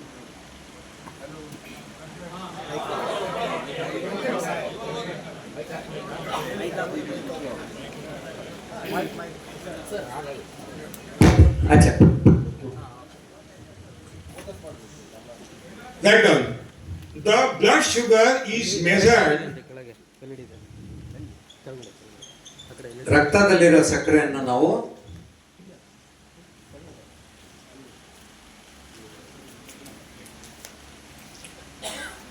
in the glycemic index. ರಕ್ತದಲ್ಲಿರುವ ಸಕ್ಕರೆಯನ್ನು ನಾವು ಗ್ಲೈಸೆಮಿಕ್ ಇಂಡೆಕ್ಸ್ ಅಂತ ಅಂತೀವಿ. 1 to 100. This is the levels. 1ರಿಂದ 100 scale ಅಲ್ಲಿ ಪಟ್ಟಿಯಲ್ಲಿ ನಾವೇನ್ ಮಾಡ್ತೀವಿ, ಈ ಗ್ಲೈಸೆಮಿಕ್ ಇಂಡೆಕ್ಸ್ ಅಂತ ಏನಂತೀವಿ, ರಕ್ತದಲ್ಲಿರುವ ಸಕ್ಕರೆಯನ್ನು ನಾವು ಅದರೊಳಗೆ ಅಳತೆ ಮಾಡ್ತೀವಿ. That means the blood 1 to 100 glycemic index is measured. This is level, variation of the level. 1ರಿಂದ 100 ತನಕ, 1 से लेकर 100 तक उसका लेवल है. 1ರಿಂದ 100 ತನಕ ಅದರ ಒಂದು ಏನಿದೆ ಅದರೊಳಗೆ ನಾವು ಅಳತೆ ಮಾಡ್ತೀವಿ. Okay. The wheat is having 82 glycemic index. कितना है? ಈ ಗ್ಲೈಸೆಮಿಕ್ ಇಂಡೆಕ್ಸ್ ಅಥವಾ ಗ್ಲೈಸೆಮಿಕ್ ಕಣಗಳು ಎಷ್ಟಿದಾವೆ ಅಂದ್ರೆ 82 ಇದಾವೆ. We want below 55. ನಮಗೆ 82 ಅಲ್ಲ, 55ಕ್ಕಿಂತ ಕಡಿಮೆ ಇರಬೇಕು. If you want to keep our body away from the diabetes, our food material want only below 55 glycemic index. ನಾವು ಹಾಗಾಗಿ ಸಕ್ಕರೆ ಕಾಯಿಲೆಯಿಂದ ದೂರ ಇರಬೇಕು ಅಂದ್ರೆ ನಮ್ಮ ಆಹಾರದಲ್ಲಿ ಗ್ಲೈಸೆಮಿಕ್ ಲಿಮಿಟ್ ಅಂತ ಏನಂತೀವಿ ಅದು 55ಕ್ಕಿಂತ ಕೆಳಗಡೆ ಇರಬೇಕು. Wheat 82. ಗೋಧಿ ಎಷ್ಟು? 82. White rice 86. ರೈಸ್ ಅಂತಿರಲ್ಲ ಅದ್ರಲ್ಲಿ ಎಷ್ಟು 86, Sugar 100. ಸಕ್ಕರೆ 100 ಅನಂತಣ್ಣಂದು. That means sugar, butter, everything is 100. ಬೆಣ್ಣೆ गुरुजी सभी बटर भी Butter भी. मैं बहुत अच्छा खाता हूँ. हाँ, वो तो बहुत बेकार है, बीमार रहता है हर बार, डॉक्टर का बिल भरता है. ಗೋವಿಂದ ಸುಳ್ಳು ಹೇಳ್ತಾರೆ. Okay, but millet is having below 35. ಆದರೆ ಸಿರಿಧಾನ್ಯ 55ಕ್ಕಿಂತ ಕಡಿಮೆ ಇರುತ್ತೆ. What is the point? When you eat your wheat, white rice, milk, yeah, sweet, sugar, jaggery, yeah, all other acidic food, ultimately they are saturated by carbohydrates. Carbohydrate means sharkara, sugar. Your blood sugar is increased. ಹಾಗಾಗಿ ನಾವು ಏನೆಲ್ಲ ಅವ್ರು ಬೇಡ ಅಂತ ಅಂದಿದ್ದಾರೋ ಅವನ್ನೆಲ್ಲ ತಿಂತೀವೋ ಆಗಾಗ ಅಂತ ಸಮಯದಲ್ಲಿ ಏನಾಗುತ್ತೆ, ಈ ಆಮ್ಲೀಯ ಇರೋದ್ರಿಂದ ಅವು ಈ ಗ್ಲೈಸಮಿಕ್ ಲಿಮಿಟ್ 55ಕ್ಕಿಂತ ಅತಿ ಹೆಚ್ಚಿದ್ದು ನಮಗೆ ಸಮಸ್ಯೆಗಳನ್ನ ಸೃಷ್ಟಿ ಮಾಡ್ತದೆ. The pancreas is having the capacity to control only 3000 calorie energy. ಈ ಮೇದ ಜೀರಕ ಗ್ರಂಥಿಗೆ 3000 ಕ್ಯಾಲರಿಯಷ್ಟು ಮಾತ್ರ ಶಕ್ತಿಯನ್ನ ಎನರ್ಜಿಯನ್ನ ಪಚನ ಮಾಡುವಷ್ಟು ಶಕ್ತಿ ಇದೆ. But when you eat the white rice, wheat and all of the carbohydrates, ultimately the blood sugar is increased. ನೀವು ಅದು ಬಿಟ್ಬಿಟ್ಟು ನೀವು ಈ ಗೋಧಿ ಅಥವಾ ಅಕ್ಕಿ ಇವನ್ನೆಲ್ಲ ಹೆಚ್ಚು ತಿಂದಿ ಅಂದಾಗ ಹೆಚ್ಚು carbohydrates Up to 5000, No. 6000 calorie. ಅತಿ ಹೆಚ್ಚಿರ್ತವೆ. 3000 ಮೇಲ್ಪಟ್ಟು 5, 6, 7000 ತನಕ ಇರುತ್ತೆ. ಅದನ್ನ ಯಾವ ನಾವು ತಿಂತೀವೋ ಅದು ಜೀರ್ಣ ಆಗೋದಿಲ್ಲ, ನಮಗೆ ಸಮಸ್ಯೆ ಆಗ್ತವೆ. Insulin digested 3000, additional 3000 is coming in the blood. ಈ ಇನ್ಸುಲಿನ್ ಏನ್ ಮಾಡುತ್ತೆ, 3000 ಕ್ಯಾಲರಿ ಅಷ್ಟನ್ನ ಅದು ಜೀರ್ಣಿಸುತ್ತೆ. ಮಿಕ್ಕಿದ 3000 ಏನಾಗುತ್ತೆ ನಮ್ಮ ರಕ್ತ ಒಳಗೆ ಸೇರ್ತದೆ. And thus that sugar is increased. You go to the doctor and he will give you tablet to reduce the blood sugar. ಅದರಿಂದ ಏನಾಗುತ್ತೆ, ನಮ್ಮ ರಕ್ತದಲ್ಲಿ ಅದು ಜಾಸ್ತಿ ಆಗುತ್ತೆ. ಇದರಿಂದ ನಮಗೆ ರಕ್ತ ಕಾಯಿಲೆ ಬರುತ್ತೆ ಅಥವಾ ಸಕ್ಕರೆ ಕಾಯಿಲೆ ಬರುತ್ತೆ. ನೀವು ವೈದ್ಯರ ಹತ್ರ ಹೋದಾಗ That tablet, ನಿಮಗೆ ಗುಳಿಗೆಗಳು ಮಾತ್ರೆಗಳು ಇಷ್ಟಿದ್ದಪ್ಪ ನಾವು ಕೊಡ್ತಾರೆ. that tablet is given by the doctor to reduce the blood sugar actually very, very hazardous. ಏನು ನಿಮಗೆ ರಕ್ತ ಸಕ್ಕರೆ ಕಾಯಿಲೆ ಅಂತ ಅದನ್ನು ನಿವಾರಣೆ ಮಾಡಕ್ಕೆ ಅಂತ ಕೊಡ್ತಾರೋ ನಿಮಗೆ ಆ ಗುಳಿಗೆಗಳು, ಅದು ಹೆಚ್ಚು ಹೆಚ್ಚು ಋಣಾತ್ಮಕವಾಗಿ ಹೆಚ್ಚು ಆಘಾತಕಾರವಾಗಿ ನಿಮಗೆ ಕೆಲಸ ಮಾಡ್ತದೆ. That tablet pressurizes the pancreas to secrete maximum insulin. ಅದೇನ್ ಮಾಡುತ್ತೆ ಅಂದ್ರೆ ಆ ಗುಳಿಗೆಗಳು ಆ ಮಾತ್ರೆಗಳು ಏನ್ ಮಾಡುತ್ತೆ, ಈ ಮೇದ ಜೀರಕ ಗ್ರಂಥಿಗಳು ಅತಿ ಹೆಚ್ಚು ಪ್ರಮಾಣದಲ್ಲಿ ಇನ್ಸುಲಿನ್ ನ ಉತ್ಪಾದನೆ ಮಾಡೋದಕ್ಕೆ ಅದು ಪ್ರಚೋದಿಸ್ತದೆ. This is the excessive work, more than the natural level. ಇದೇನೋ ಮೇದ ಜೀರಕ ಗ್ರಂಥಿ ಎಷ್ಟು ಕೆಲಸ ಮಾಡಬಹುದು ಅದು ಸ್ವಾಭಾವಿಕವಾಗಿ ಮಾಡಬಹುದು, ಅದಕ್ಕಿಂತ ಅತಿ ಹೆಚ್ಚು. And ultimately the beta cells are tired. ಇದರಿಂದ ಏನಾಗುತ್ತೆ, ನಿರಂತರ ಹೋರಾಟ ಮಾಡಿ ಉತ್ಪಾದನೆ ಮಾಡಕ್ ಹೋದಾಗ ಏನಾಗುತ್ತೆ, ಕೆಲಸಗಾರರು ಅಲ್ಲಿ ಸುಸ್ತಾಗ್ತಾರೆ. ಅಂದ್ರೆ ಈ ಕೆಲಸಗಾರ ಯಾರಲ್ಲಿ beta cell. Beta cells stop the secretion of the insulin. ಅವೇನಾಗ್ತವೆ, ಸುಸ್ತಾಗಿ ಮಕ್ಕಳ್ತವೆ, ಆ ನಿಮಗೆ ಇನ್ಸುಲಿನ್ ನ ಉತ್ಪಾದನೆ ಮಾಡೋದನ್ನ ನಿಲ್ಲಿಸ್ತವೆ. So insulin stop. ಹಾಗಾಗಿ insulin stop. And you go to doctor. ನೀವು ವೈದ್ಯರ ಹತ್ರ ಹೋಗಿ Doctor give the insulin injection. ಅಲ್ಲಿ ನಿಲ್ಸೋದು, ಈ ಕಡೆಯಿಂದ ಕೊಡೋದು. That means the first step is converted to second step. ಗುಳಿಗೆಯಿಂದ ಇನ್ಸುಲಿನ್ ಉತ್ಪಾದನೆ ನಿಲ್ಲಿಸ್ಬಿಡೋದು, ಹೋಗೋದು ಸಮಸ್ಯೆ ಅಂತ ಗುಳಿಗೆ ಕೊಡ್ತಾರೆ, ಗುಳಿಗೆಯಿಂದ ಇನ್ಸುಲಿನ್ ನಿಲ್ಲಿಸ್ಬಿಡೋದು. ಅದಾದ ನಂತರ ಇನ್ಸುಲಿನ್ ಚುಚ್ಚಕ್ಕೆ ಶುರು ಮಾಡ್ತಾರೆ. In the cell there are 10,000 receptor of the energy, insulin glucose. In the every cell there are 10,000 receiver of the energy, glucose energy. ಒಂದು ಜೀವಕೋಶದಲ್ಲಿ 10,000 ರಿಸೀವರ್ಸ್ ಅಂತಾರೆ, ಏನಂತಾರೆ, ಸ್ವೀಕರಿಸುವಂತ ಅವು ನಮ್ಮ ಜೀವಕೋಶಗಳಲ್ಲಿ ಇರ್ತದೆ. Yeah. But when we eat maximum sugar, that means we eat maximum energy. And that energy converted into fat. ನಾವು ಯಾವಾಗ ಹೆಚ್ಚು ಸಿಹಿ ತಿಂತೀವೋ, ಹೆಚ್ಚು ಸಿಹಿ ತಿಂತೀವಿ ಅಂದ್ರೆ ಹೆಚ್ಚು ಶಕ್ತಿಯನ್ನ ಅಥವಾ ಕ್ಯಾಲರಿಗಳನ್ನ ತಿಂತಾ ಇದೀವಿ ಅಂತ ಈ ಹೆಚ್ಚು ಕ್ಯಾಲರಿಗಳು ಏನಾಗುತ್ತೆ ನಮಗೆ ಕೊಬ್ಬಾಗಿ ಪರಿವರ್ತನೆ ಆಗುತ್ತೆ. And that fat is coated the all receptor of the cells. ಇವೇನ್ ಮಾಡ್ತವೆ, ಈ ಗ್ಲೈಕೋಸ್ ನ ಸ್ವೀಕಾರ ಮಾಡಕ್ಕಿರುವಂತ 10,000 ಏನು ಒಂದು ಜೀವಕೋಶದಲ್ಲಿದಾವೋ ಅವುಗಳನ್ನೆಲ್ಲ ಅದ್ರ ಮೇಲೆ ಪರದೆ ಅಥವಾ ಮರೆಮಾಚಿಯವನ್ನ ಮಾಡೋ ಕೆಲಸನ ನಿಲ್ಲಿಸ್ತವೆ. That means excessive energy is converted into fat. ಹಾಗಾಗಿ ಏನಾಗುತ್ತೆ, ಅವು ಕೆಲಸ ಮಾಡಕ್ಕಾಗದಿರೋದ್ರಿಂದ ಈ ಹೆಚ್ಚಿರುವಂತ ಎನರ್ಜಿ ಅಥವಾ ಶಕ್ತಿ ಏನಾಗುತ್ತೆ ನಮ್ಗೆ ಕೊಬ್ಬಾಗಿ ಪರಿವರ್ತನೆ ಆಗುತ್ತೆ. And that fat is deposited in the body. ಆ ಕೊಬ್ಬು ನಮ್ಮ ಶರೀರದಲ್ಲಿ ಶೇಖರಣೆ ಆಗುತ್ತೆ. And obesity is increased. ಹಾಗಾಗಿ ನಾವು ಪಲ್ಲದ ಚೀಲ ಆಗ್ಬಿಟ್ಟು ಹಾಕೊಂಡು ಹೋಗ್ತೀವಿ. Obesity is the primary stage of the cancer. ನಮ್ಮ ಈ ಏನಂತಾರೆ ಒಬೆಸಿಟಿನಕ್ಕೆ, ಬೊಜ್ಜು. ಈ ಬೊಜ್ಜು, Chucky knows very well what is the obesity. ಬೊಜ್ಜು, ಈ ಬೊಜ್ಜೇನು ಕ್ಯಾನ್ಸರ್ನ ಮೊದಲನೆಯ ಲಕ್ಷಣ. Okay. That means if you want to avoid diabetes, we have to stop the eating of the what? Hall Huh? Hall Wheat, rice, white rice, milk, ghee, curd, everything we have to stop. Sugar, we have to stop. Jaggery, we have to stop. ನೀವು ಹಾಗಾಗಿ ಸಕ್ಕರೆ ಕಾಯಿಲೆಯಿಂದ ತಪ್ಪಿಸ್ಕೊಬೇಕು ಅಂದ್ರೆ ಎಲ್ಲ ತಿನ್ನೋದು ಬಿಟ್ಬಿಡಿ. ಕೆಲವು ಇದು ಏನಿದು ಇದೈತಲ್ಲ ಫಿಂಗರ್, ಈ ಸಿರಿಧಾನ್ಯಗಳನ್ನ ತಿನ್ನಿ. Only alternate, that is the Siddhanya. ಮುಂಚೆನೇ ಹೇಳಿದೆ. Siddhanya. I do not eat sugar. ನಾನ್ ಸಕ್ಕರೆ ತಿನ್ನಲ್ಲ ಅಂತ ಖಂಡಿತವಾಗಿ ಸುಳ್ಳು ಹೇಳಲ್ಲ. I do not eat milk, drink milk. I do not eat the curd and paneer and ghee. I cannot convert now गुरुजी. आई बोल दिया तो असत्य हो जाता है.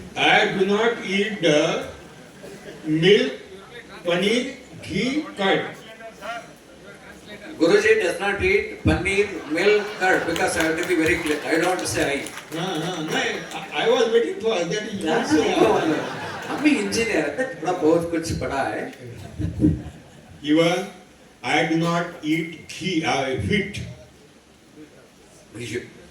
Guruji does not eat sweet. Wheat. ಗೋಧಿ ತಿನ್ನಲ್ಲ. I do not eat white rice. Guruji does not eat white rice. 76 old person standing in front of you. 70.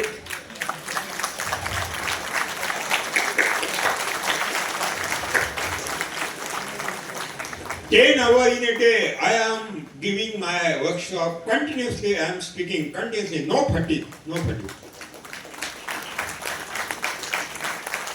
Because I am not eating the wheat.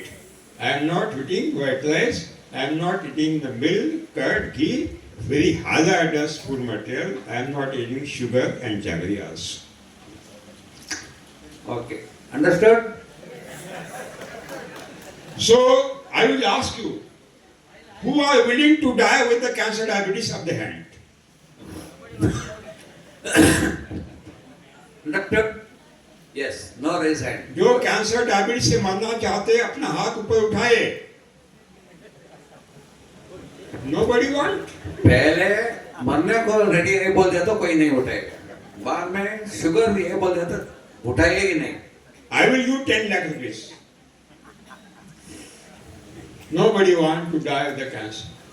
That means we have to stop the eating of the wheat, white rice, milk, curd, ghee, paneer, and sugar, jaggery. Only we have to eat the millets. If you want to take the milk, you prepare the milk of the coconut, very beautiful milk, and you can utilize the coconut milk.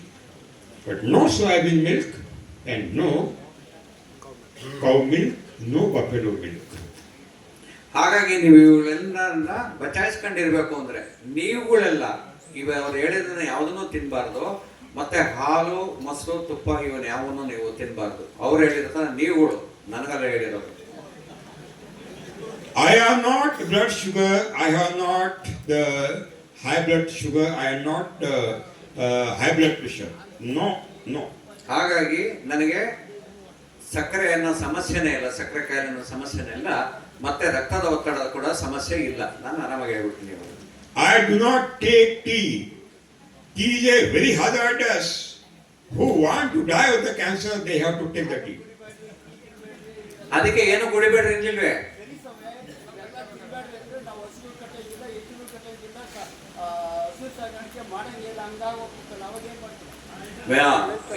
बहुत ये प्रश्न पूछ रहे हैं, आप दूध नहीं चाहिए, दूध नहीं चाहिए, बेड़ना नहीं चाहिए, ये सभी नहीं चाहिए बोल रहा है.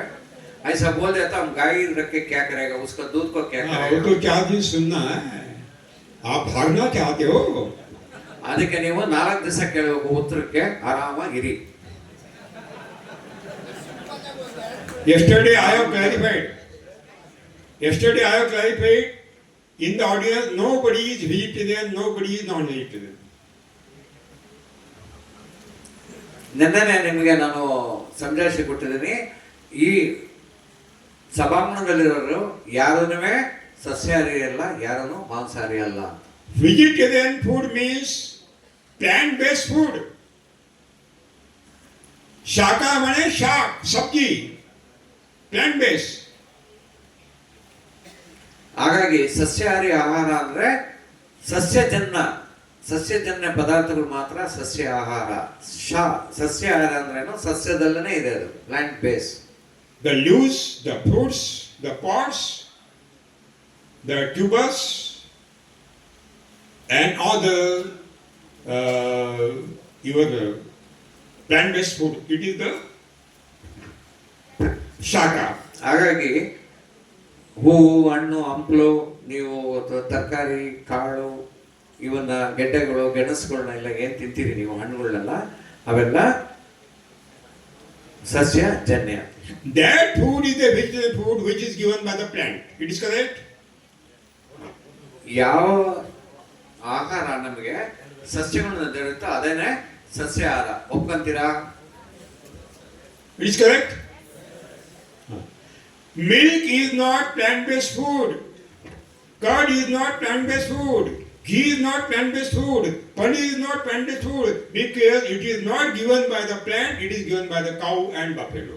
And buffalo is not a vanaspati plant, it is a prani animal. ಹಾಗಾಗಿ ನೀವು ಏನು ಹಾಲು, ಮೊಸರು, ತುಪ್ಪ, ಬೆಣ್ಣೆ ಅಂತೆಲ್ಲ ಅಂತಿದ್ದೀರೋ ಅದು ಸಸ್ಯಗಳಿಂದ ದೊರೆಯೋದಿಲ್ಲ. ಅವು ಹಸು, ಕುರಿ, ಮೇಕೆ, ಎಮ್ಮೆ ಮತ್ತು ಇತರೆ ಪ್ರಾಣಿಗಳಿಂದ ನಮಗೆ ಸಿಕ್ಕಿರುವಂತ ಪ್ರಾಣಿಜನ್ಯ ವಸ್ತುಗಳು. We want plant-based food. ನಮಗೆ ಸಸ್ಯಜನ್ಯ ಆಹಾರ ಬೇಕು. Milk is not plant-based, it is animal-based food. ಹಾಲು ಸಸ್ಯಜನ್ಯ ಅಲ್ಲ, ಅದು ಪ್ರಾಣಿಜನ್ಯ. That means to take the milk, curd, paneer and ghee is not vegetarian food. It is not vegetarian food. ಹಾಗಾಗಿ ನೀವು ಏನು ಈ ಹಾಲು, ತುಪ್ಪ, ಬೆಣ್ಣೆ ಇದನ್ನೆಲ್ಲ ತಗೊಂತೀರೋ ಅದು ಸಸ್ಯಾಹಾರಿ ಆಹಾರ ಅಲ್ಲ, ಅದು ಸಸ್ಯಾಹಾರಿ ಆಹಾರ ಅಲ್ಲ ಅದು. Except human being, none of the animal drink the milk of another animal except real mother.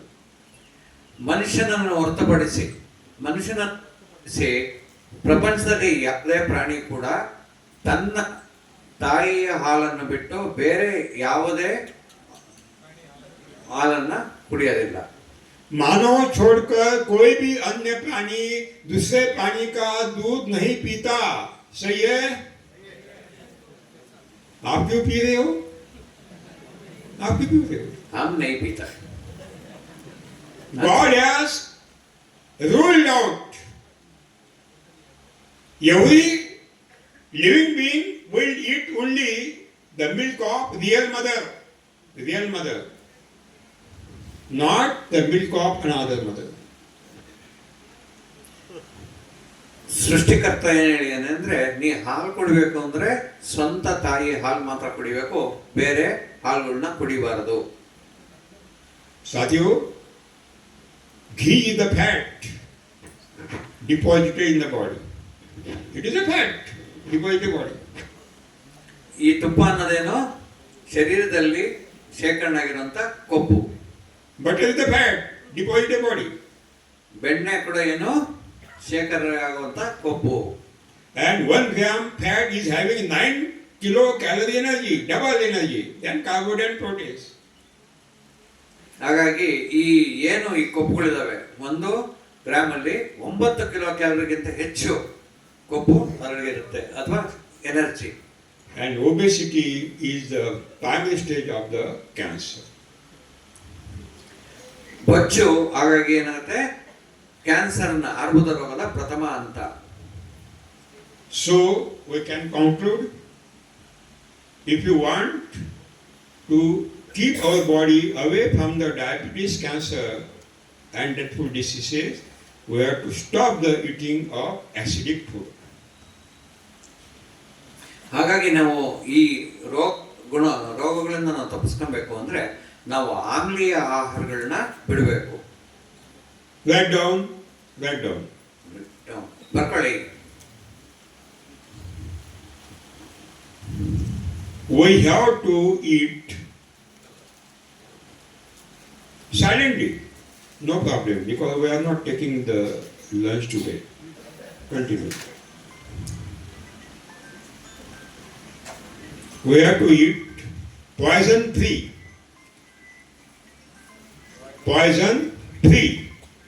ನಾವು ವಿಷಮುಕ್ತವಾದ ಆಹಾರವನ್ನು ಸೇವಿಸಬೇಕು. Poison free, not ahara. Poison free. तो आहार क्यों बोल रहा है? आहार मैं बोलूँगा क्या? ಆರನೇ ಬೋಲು. Poison free. ಹಾ, ವಿಷಮುಕ್ತವಾದನ್ನ ಸೇವಿಸಬೇಕು. Alkaline. Amla, alkaline. ಕ್ಷಾರೀಯ. Alkaline. Fiber saturated. ನಾರಿನಿಂದ ಭರಿತವಾದ. Gluten free. Wheat is having the gluten, very hazardous for human health. ಗೋಧಿಲಿ ಗ್ಲೂಟೆನ್ ಅಂತ ಇದೆ, ಅದರಿಂದ ಮುಕ್ತವಾಗಿ, ಗ್ಲೂಟೆನ್ ಮುಕ್ತವಾದ ಅಂತ.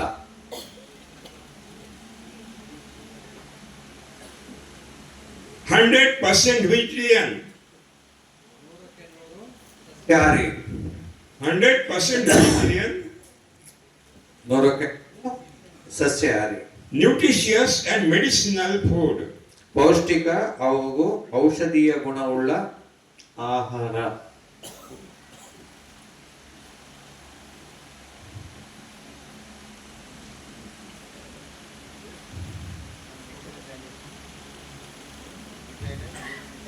And that poison-free food is given by only Subhash Parekh Krushi, not by chemical farming, not by organic farming.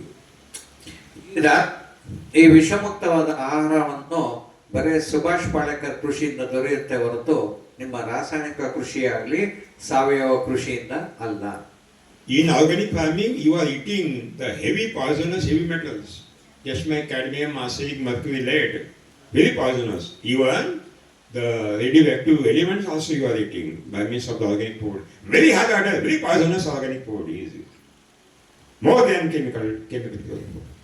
ನೀವು ಸಾವಯವ ಕೃಷಿ ಆಹಾರವನ್ನು ಸೇವಿಸ್ತಾ ಇದ್ದೀವಿ ಅಂತಂದಾಗ ನೀವು ಅತಿ ಘೋರವಾದಂಥ ವಿಷಕಾರಿಯಾದಂಥ ಆಹಾರವನ್ನು ಸೇವಿಸ್ತಾ ಇದ್ದೀರಿ. ಇದರೊಳಗೆ ಅತಿ ಹೆಚ್ಚು ಭಾರ ಖನಿಜಗಳು ಮತ್ತು ವಿಷಕಾರಿ ಖನಿಜಗಳು ಹೆಚ್ಚಿರುತ್ತೆ. ಅದು ತುಂಬಾನೇ ಆಘಾತಕಾರಿ. I have given the scientific evidences in my book. You see in the book, I have given how organic farming is more dangerous than chemical. I have given the scientific evidence. ನನ್ನ ಪುಸ್ತಕಗಳಲ್ಲಿ ನೀವು ನೋಡಿದ್ರಿ ಅಂದ್ರೆ ಅತಿ ಹೆಚ್ಚು ನಾನು ನಿಮಗೆ ವಿವರಣೆ ಕೊಟ್ಟಿದ್ದೀನಿ ಯಾವ ರೀತಿ ಸಾವಯವ ಕೃಷಿ ಆಘಾತಕಾರಿ ಅಥವಾ ಅಥವಾ ಹೆಚ್ಚು ಡೇಂಜರಸ್ ಅದಕ್ಕೆ ಏನಂತೀವಿ? ಅಪಾಯಕಾರಿ. That means chemical farming is equal to poisonous food. ಹಾಗಾಗಿ ರಾಸಾಯನಿಕ ಕೃಷಿ ಅಂದ್ರೆ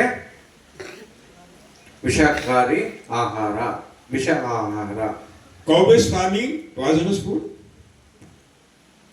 having heavy metals. Cow base farming ಅದು ಕೂಡ ಹೆಚ್ಚು ಘನತ್ಯಾಜ್ಯಗಳಿರುವಂತಹ ಒಂದು ಘನ ಖನಿಜಗಳು ಇರುವಂಥದ್ದು ವಿಷಕಾರಿ ಪದ್ಧತಿ. Organic farming, poisonous food. ಸಾವಯವ ಕೃಷಿ ವಿಷ ಆಹಾರ.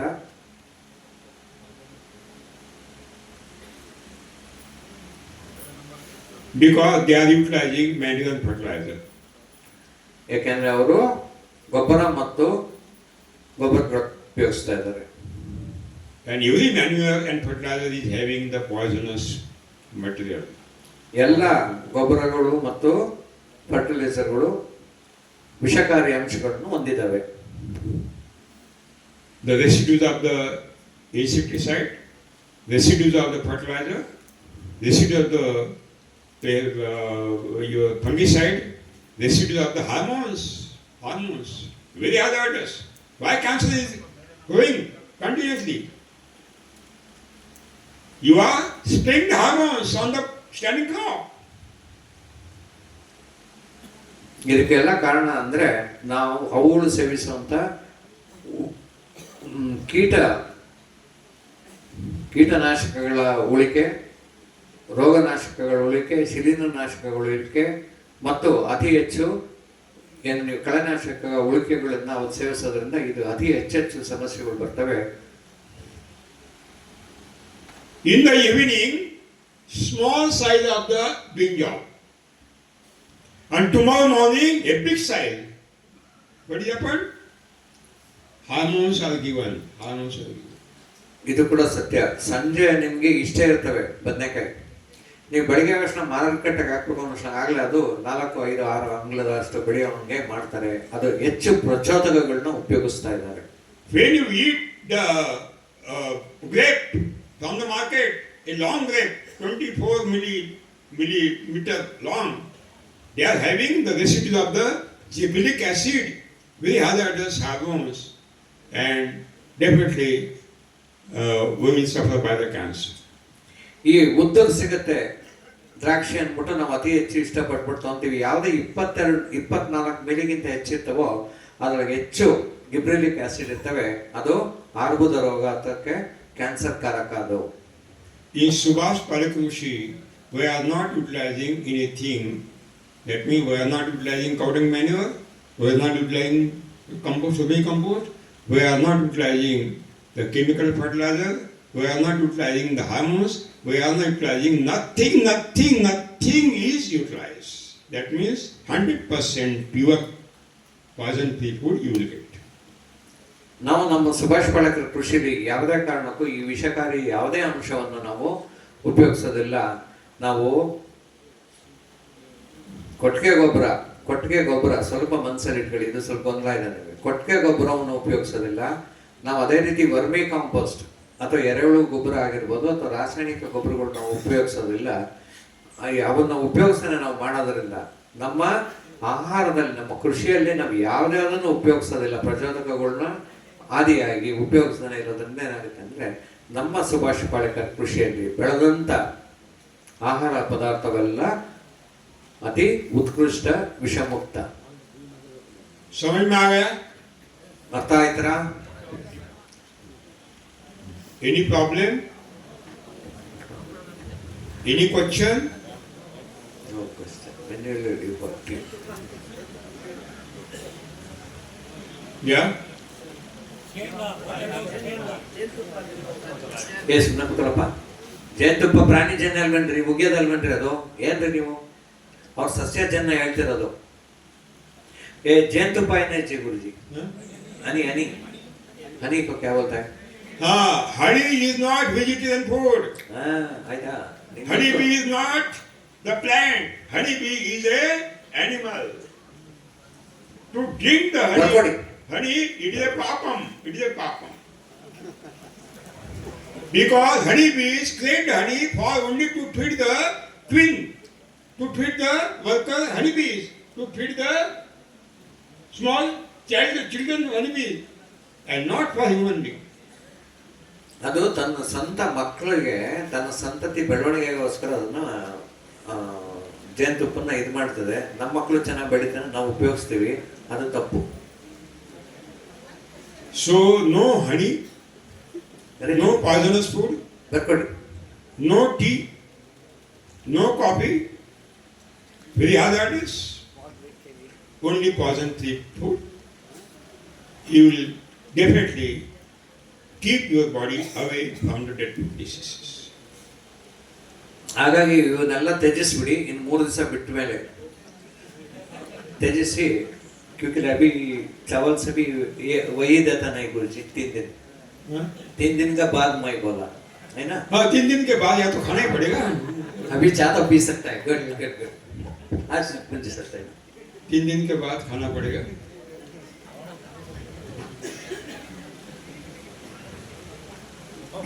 This topic I have taken some more time because it is most essential to save our body.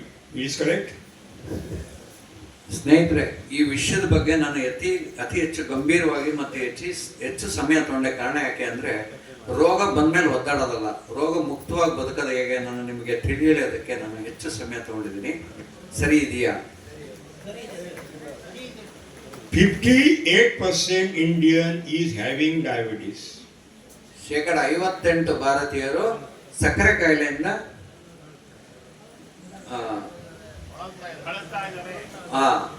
ಅದೇ 32% are having the cancer. 32% ಅವರೇನಿದ್ದಾರೆ ಆರ್ಬುದ ರೋಗ ಅಥವಾ ಕ್ಯಾನ್ಸರ್ ಇಂದ ಬಳಲ್ತಾ ಇದ್ದಾರೆ.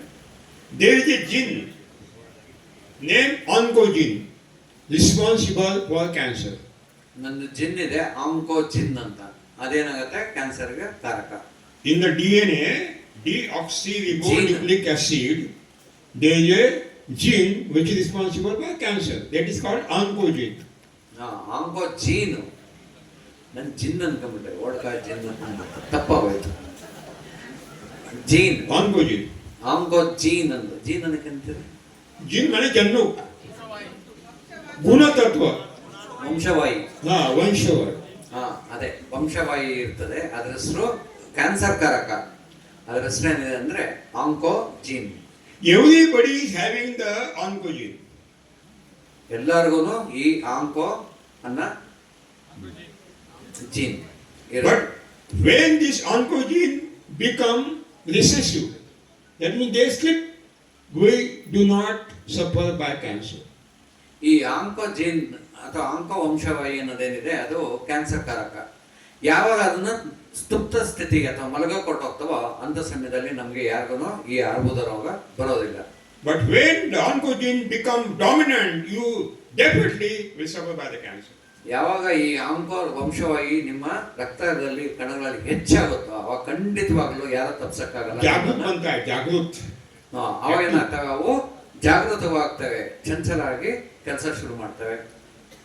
And this issue of the hazardous poisons create the dominant oncogene, and definitely it is the stage of the cancer. ಹಾಗಾಗಿ ನೀವು ಈ ವಿಷಕಾರಿ ಅಂಶ ಉಳ್ಳದನ್ನು ಆಹಾರನೆಲ್ಲ ಸೇವನೆ ಮಾಡಿದಾಗ ಏನಾಗುತ್ತೆ ಅಂದರೆ, ಈ ಆಂಕೋ ವಂಶವಾಹಿಗಳು ಪ್ರಚೋದನೆಗೊಳಗಾಗಿ ಅವನ್ನ ನಾವು ಈ ಆರ್ಬುದ ರೋಗಕ್ಕೆ ತಯಾರು ಮಾಡ್ತೀವಿ. Because Satyo, the diseases are not coming themselves, we are inviting them, then they are coming. Diseases are not coming themselves. ये कैंसर डायबिटीज हमारे शरीर में नहीं आता है, वही invite, then they will come. ಹಾಗಾಗಿ ಈ ರೋಗಗಳು ಏನಿದಾವೋ ಹೇಳಿದ್ದವು, ನಮ್ಮ ಸಕ್ಕರೆ ಕಾಯಿಲೆ ಇರ್ಬೋದು ಅಥವಾ ಕ್ಯಾನ್ಸರ್ ಇರ್ಬೋದು, ಅವು ಯಾವ ತಮ್ಮಿಂದ ತಾವೇ ಬರೋದಿಲ್ಲ. ನಾವೇ ಆಹ್ವಾನ ಮಾಡಿಸಿ ನಮ್ಮೊಳಗೆ ಕರ್ಕೊಳ್ಳೋಂಥ ರೋಗಗಳಿವು. when you eat more energy than 3000 calorie per day, ನೀವು that energy is converted into fat, and that fat is deposited in the blood vessels, create the resistance to the blood flow, ultimately blood pressure is increased. ಯಾವಾಗ ನಿಮ್ಮ ಆಹಾರದಲ್ಲಿ 3000ಗಿಂತ ಹೆಚ್ಚು calorie ಶಕ್ತಿ ಇರುತ್ತೋ ನಾವು ಅದನ್ನ ಈ ಶರೀರ ಜೀರ್ಣಿಸ್ಕೊಳಕ್ಕಾಗಲ್ಲ. ಯಾವಾಗ ಜೀರ್ಣಿಸ್ಕೊಳಕ್ಕಾಗಲ್ಲ ಅವೇನಾಗ್ತವೆ, ಶರೀರದಲ್ಲಿ ಕೊಬ್ಬಾಗಿ ಶೇಖರಣೆ ಆಗ್ತವೆ. ರಕ್ತನಾಳಗಳಲ್ಲಿ ಈ ಕೊಬ್ಬು ಯಾವಾಗ ಸೇರ್ಕೊಳ್ಳುತ್ತೋ ಈ ಕೊಬ್ಬು ಈ ರಕ್ತದ ಚಲನೆಗೆ ಅಡ್ಡಿ ಮಾಡುತ್ತೆ. ಅಡ್ಡಿ ಮಾಡಿ ಘರ್ಷಣೆ ಮಾಡಿದಾಗ ಏನಾಗುತ್ತೆ ಅಂದ್ರೆ ರಕ್ತದ ಒತ್ತಡ ಶುರುವಾಗುತ್ತೆ. And by continuous eating of the fatty food, ultimately the fats are deposited in the blood vessel. Ultimately, in one moment, the heart is not getting the blood, and ultimately the heart attack is taken. ಯಾವಾಗ ನಾವು ಕೊಬ್ಬಿನ ಇಂದ ತುಂಬಿರೋಂಥ ಆಹಾರನ ಹೆಚ್ಚೆಚ್ಚು ಸೇವಿಸ್ತೀವೋ ಅವುಗಳು ನಮ್ಮ ರಕ್ತನಾಳಗಳು ಹೆಚ್ಚೆಚ್ಚು ಶೇಖರಣೆ ಆಗುತ್ತೆ. ಮತ್ತೆ ಶೇಖರಣೆಗೆ ಯಾವಾಗ ರಕ್ತ ಚಲನೆಗೆ ಅಡ್ಡಿ ಮಾಡ್ತಾವೋ ಈ ಹೃದಯಕ್ಕೆ ಹೋಗುವಂತ ರಕ್ತನ ಅಡ್ಡಿ ಮಾಡೋದೇನು ನಿಲ್ಲಿಸ್ತು ಅಂತಂದ್ರೆ ಅಂತಿಮವಾಗಿ ಏನಾಗುತ್ತೆ, ನಮಗೆ ಹೃದಯ ಆಘಾತ ಆಗುತ್ತೆ. The God has given beautiful system in our body, that is a detoxification system. Nirvishikaran Vyavastha. Detoxification system. ನಮಗೆ ಸೃಷ್ಟಿಕರ್ತನು ನಿರ್ವಿಷ ಮಾಡುವಂತ ಒಂದು ವ್ಯವಸ್ಥೆಯನ್ನು ನಮ್ಮ ಶರೀರದಲ್ಲಿ ಕೊಟ್ಟಿದ್ದಾನೆ. When we eat the residues of the poisons, ultimately our body try to neutralize the poison. ನಾವು ಯಾವ ವಿಷಕಾರ ಅಂಶ ಇರೋಂಥ ಆಹಾರವನ್ನು ಸೇವನೆ ಮಾಡ್ತೀವೋ ನಮ್ಮ ಶರೀರದಲ್ಲಿ ಅದನ್ನ ಸಮತೋಲನಕ್ಕೆ ತರಕ್ಕೆ ಅಥವಾ ಅದನ್ನ ಒಡೆದು ಸಮ ಮಾಡೋದಕ್ಕೆ ಒಂದು ಶಕ್ತಿ ಇರುತ್ತೆ. And this detoxification process, the enzymes and the good bacteria are having the big role. ಈ ಒಂದು ಡಿಟಾಕ್ಸಿಫಿಕೇಶನ್ ಅಥವಾ ನಿರ್ವಿಷಕರುವಂತ ಒಂದು ವ್ಯವಸ್ಥೆಯಲ್ಲಿ ಉತ್ತಮವಾದ ಒಳ್ಳೆಯ ಜೀವಕೋಶಗಳು ಮತ್ತು ನಮ್ಮ ಜೀವಾಣುಗಳು ಮತ್ತೆ ಕಿಣ್ವಗಳು ಎನ್ಸೈಮ್ಸ್ ಹೆಚ್ಚು ಕೆಲಸ ಮಾಡ್ತವೆ. And due to the toxic garbage, that means residues of the insecticide, fungicide, and all these hazardous your poisons, even in organic farming, the residues of the heavily poisonous heavy metals, then cadmium, arsenic, mercury, lead, they activate your oncogene. Ultimately, we suffer by the cancer, and also this additional fat is converted, deposited in the plant body, in the human body. Ultimately, we suffer by all deathful diseases. So, it is very essential to stop the additional eating, additional energy, not more than 3000 calories. ಅವಾಗಲಿಂದ ಹೇಳಿದ ರೀತಿಯಲ್ಲಿ ನಾವು ಮತ್ತೊಮ್ಮೆ ಗಮನಿಸೋದೇನು ಅಂದ್ರೆ ಯಾವ ಆಹಾರದಲ್ಲಿ ನಿಮಗೆ 3000 ಕ್ಯಾಲರಿಗಿಂತ ಹೆಚ್ಚು ಶಕ್ತಿ ಇದೆಯೋ ಅಥವಾ ಹೆಚ್ಚು ಶಕ್ತಿ ಬೇಕಾಗುತ್ತೋ ನಾವು ಕರಗಿಸಕ್ಕೆ ಅಂತ ಆಹಾರಗಳನ್ನ ಸೇವಿಸ್ತಾನೆ ನಾವು ಆರಾಮಾಗಿ ರೋಗ ಮುಕ್ತವಾಗಿರೋದನ್ನ ಕಲಿಬೇಕಾಗುತ್ತೆ. तो समझ में आ गया विषय? Have you understood this subject? No problem? No problem? No problem. ಜೋರಾಗಿಲ್ಲರಪ್ಪ, ಆಚೆ ಬಿಡ್ತಾರೆ.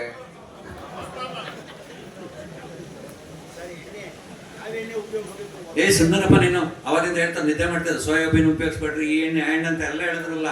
40% protein in the soybean. ಹೇಳಿಲ್ಲ ಸೋಯಾ ಬೇಡ ಅಂತ. Not accepted by human being. Only 24% protein is accepted by intestine. So soybean is not accepted by our body. They create problems.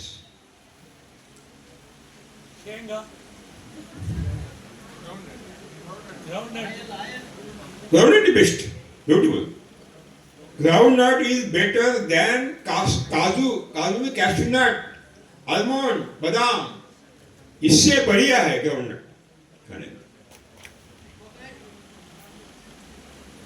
Coconut also best. No problem. Guruji, Safflower, linseed is the best, but not the sunflower. ಅವ್ರು ಕಾಣ್ತಾರೆ.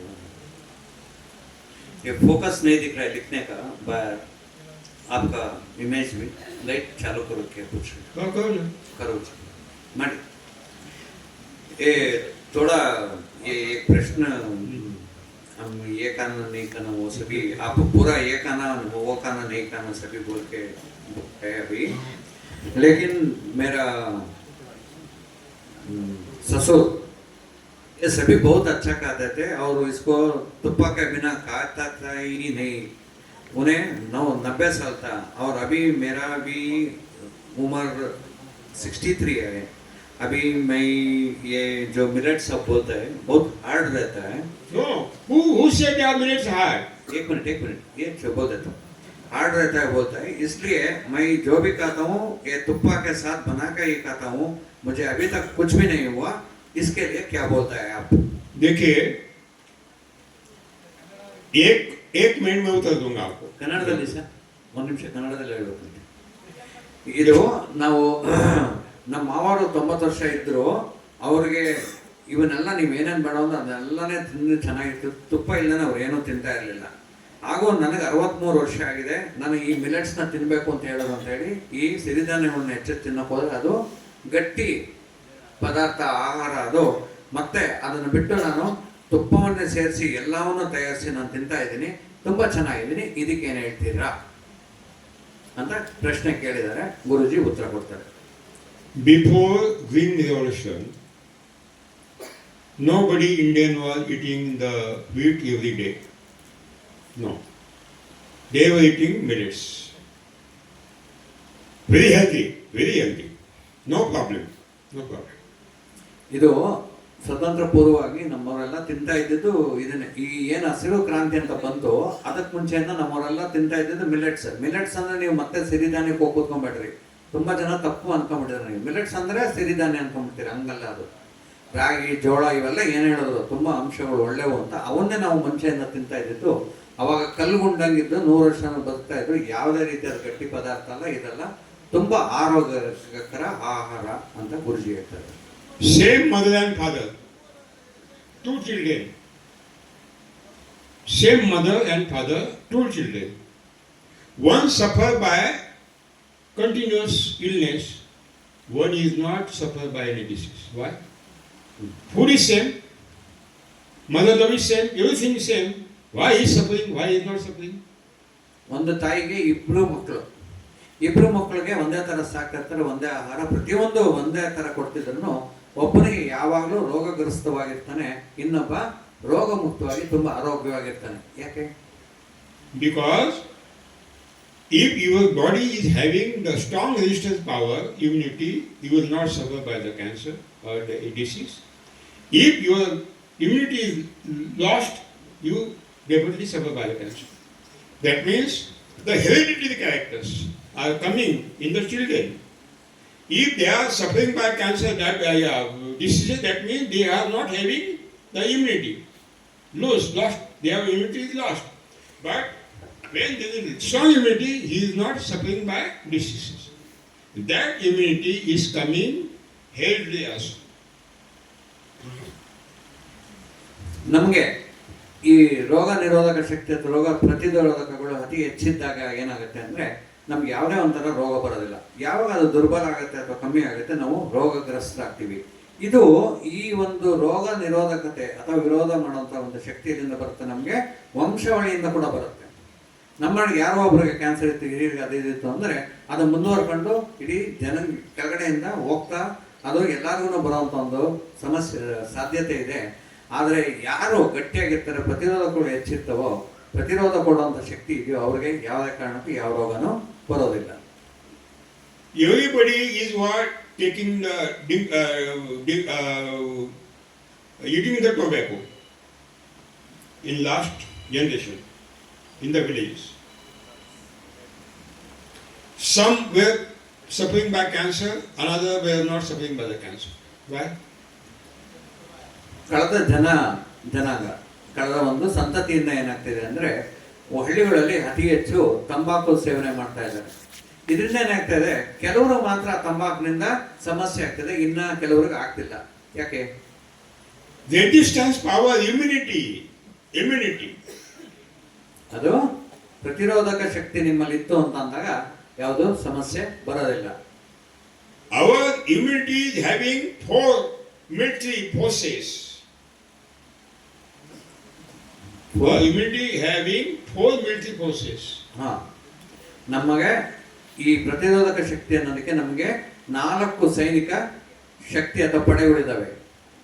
When the disease maker pathogenic bacteria enter in the body, when disease maker pathogenic bacteria बीमारी पैदा करने वाले रोगाणु जीवाणु हमारे शरीर में जाते हैं, the first attack is done by T lymphocyte white blood cell. T lymphocyte white T lymphocyte white blood cells. ನಮ್ಮ ಶರೀರದಲ್ಲಿ ಪ್ರತಿರೋಧಕ ಶಕ್ತಿ ಇರಬೇಕು. ಯಾವಾಗ ನಮಗೆ ಈ ದಾಳಿಕೆ ಅಂತ ಒಳಗಡೆ ರೋಗಕಾರಕ ಜೀವಾಣುಗಳು ನಮಗೆ ಪ್ರವೇಶ ಮಾಡ್ತವೆ ಶರೀರದಲ್ಲಿ, ಅಂತ ಸಮಯದಲ್ಲಿ ರಕ್ತದಲ್ಲಿರುವಂಥ ಟಿ ಲಿಂಫೋಲೈಟ್ ಅನ್ನ ಜೀವಕಣಗಳು ಅಲ್ಲಿ ಕೆಲಸ ಮಾಡ್ತವೆ. They secrete the antibodies. ಅವು ಪ್ರತಿರೋಧಕ ಕೋಶಗಳಿಲ್ಲ ಅಲ್ಲ, bullets. ಹಾ, ಮೊದಲನೇ ಏನ್ ಮಾಡ್ತವೆ, ಗುಂಡೂರನ್ನ ಪ್ರತಿರೋಧಕ ಕಣಗಳನ್ನ ನಾವು ಉತ್ಪತ್ತಿ ಮಾಡ್ತವೆ And kill the pathogenic bacteria. ಅದರಿಂದ ರೋಗಕಾರಕ ಜೀವಾಣುಗಳನ್ನ ಅವು ಸಾಯಿಸ್ತವೆ. But if the pathogenic bacteria are not controlled, that means something wrong. ಆದ್ರೆ ಈ ರೋಗಕಾರಕ ಜೀವಾಣುಗಳನ್ನ ಅಲ್ಲಿ ನಿಯಂತ್ರಣ ಆಗ್ಲಿಲ್ಲ ಅಂದ್ರೆ ಅಲ್ಲಿ ಏನೋ ತಪ್ಪಿದೆ. Then T lymphocyte cell give the responsibility to B lymphocyte cell. ಈ ಟಿ ಲಿಂಫೋಲೈಟ್ ಸೆಲ್ಗಳು ಜೀವಕಣಗಳು ಜೀವಕೋಶಗಳು ಯಾವ ನಮ್ಮ ಬಿಳಿ ಜೀವಕಣಗಳಲ್ಲಿದಾವೋ, ಬಿಳಿ ರಕ್ತ ಕಣಗಳಲ್ಲಿದಾವೋ ಅವು ಸಾಧ್ಯ ಆಗ್ಲಿಲ್ಲ ಅಂದಾಗ, ಈ ಒಂದು ದಾಳಿಯನ್ನು ನಿಲ್ಸೋದಕ್ಕೆ ಸಾಧ್ಯ ಆಗ್ಲಿಲ್ಲ ಅಂದಾಗ ಏನ್ ಮಾಡ್ತವೆ, ಆ ಕೆಲಸವನ್ನ ಬಿ ಲಿಂಫೋಲೈಟ್ ಸೆಲ್ಸ್ಗೆ ವರ್ಗಾವಣೆ ಮಾಡ್ತವೆ. Search out the history of that pathogenic bacteria. ಆ ರೋಗಕಾರಕ ಜೀವಾಣುಗಳ ಒಂದು ಚರಿತ್ರೆಯನ್ನು ಅವು ವಿಶ್ಲೇಷಿಸ್ತವೆ. Which weapons are usable to destroy them? Where to find out? ಇದೇನಾಗುತ್ತೆ ಅಂದ್ರೆ ಅವರು ಯಾವಾಗ ಚರಿತ್ರೆಯನ್ನು ತಗೊಂಡ್ಬಿಡ್ತೀರೋ ಅದರೊಳಗೆ ಅವರಲ್ಲಿ ಯಾವ್ದಾರ ಉತ್ಕೃಷ್ಟವಾಗಿದೆ ಅಂತ ಗೊತ್ತಾಗುತ್ತೆ ನಿಮ್ಗೆ.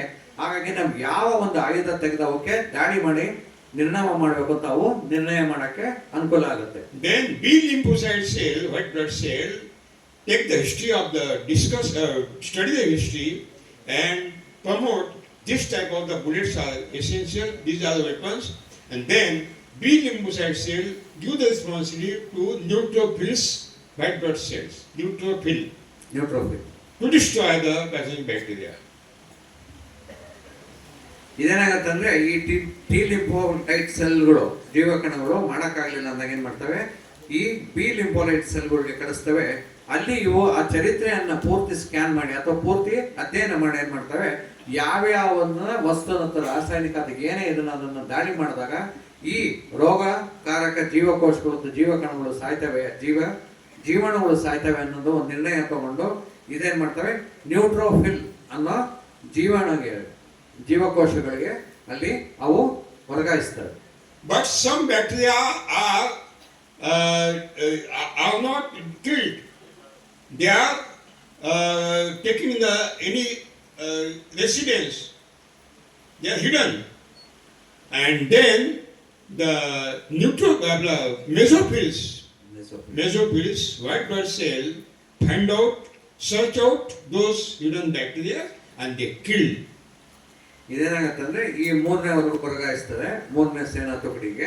ಅದಕ್ಕೂ ಆಗ ಏನ್ ಮಾಡ್ತವೆ ಅಂದ್ರೆ ಒದೆಗಳು ತಿಂತಾ ಇರ್ತವೆ, ಒದೆ ಬೀಳ್ತಾ ಇದ್ದಾಗ ಏನ್ ಮಾಡ್ತವೆ, ಈ ಓಡೋಕ್ ತಪ್ಪಿಸ್ಕೊಂಡು ಅಲ್ಲಿ ಇಲ್ಲಿ ಅಡ್ಕೊಂಡು ಕೂತ್ಕೊಂಡ್ಬಿಡ್ತವೆ. ಯಾವುದು ರೋಗಾಣುಕಾರಕ ಜೀವಾಣುಗಳು. ಆ ಜೀವಾಣುಗಳು ರೋಗಕಾರಕ ಜೀವಾಣುಗಳಿಗೆ ಯಾವಾಗ ಹೋಗಿ ಅಡ್ಕೊಂಡು ಕೂತ್ಕೊಂತವೋ ಈ ಕೆಲಸದಿಂದ ತಪ್ಪಿಸ್ಕೊಂತ ಆ ಸಮಯದಲ್ಲಿ ಏನ್ ಮಾಡುತ್ತೆ, ಕೊನೆ ಹಂತಕ್ಕೆ ಈ ಮೀಸೋಫಿಲ್ ಅನ್ನೋ ಬಿಳಿ ರಕ್ತ ಕಣಗಳು ಕೆಲಸಕ್ಕೆ ಕೈ ತಗೊಂತವೆ, ಅಡಗಿರವನ್ನೆಲ್ಲ ಒಡೆದು ಸಂಪೂರ್ಣವಾಗಿ ನಿರ್ನಾಮ ಮಾಡ್ತವೆ. God has given the best gift to the human being at the birth time, that is the innate immunity. ಸೃಷ್ಟಿಕರ್ತನು ನಾವು ಹುಟ್ಟುವಾಗಲೇ ನಮಗೆ ಇನ್ನೇಟ್ ಇಮ್ಯುನಿಟಿ ಅಂತಂದ್ರೆ ನಮ್ಮೊಳಗೆ ಆಗಲೇ ಸೃಷ್ಟಿಯಾಗಿರುವಂತ ಒಂದು ರೋಗ ನಿರೋಧಕ ಶಕ್ತಿಯನ್ನು ನಮಗೆ ಕೊಟ್ಟಿಯಾನೆ. And by destroy immunity by poisonous food. ನಾವು ಈ ಒಂದು ರೋಗ ನಿರೋಧಕ ಶಕ್ತಿಯನ್ನು ಏನು ಮಾಡ್ತಾ ಇದೀವಿ, ವಿಷಕಾರಿ ಆಹಾರವನ್ನು ಸೇವಿಸಿ ನಾವು ನಿರ್ನಾಮ ಮಾಡ್ತಾ ಇದೀವಿ. Polluted water and polluted environment. ಕೊಳಚೆ ನೀರಲ್ಲ, ಏನ್ ನೀರನ್ನು ಪೊಲ್ಯೂಟೆಡ್ ಅಂದ್ರೆ ಪ್ರದೂಷಿತ ನೀರು, ಗೊತ್ತಾಗ್ಲಿ ಅಂತ ಅಂದಿದ್ದಷ್ಟೇ.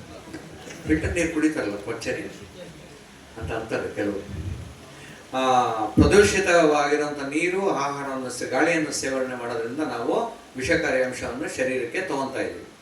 Because of the global warming and climate change, because of the impact of the global warming,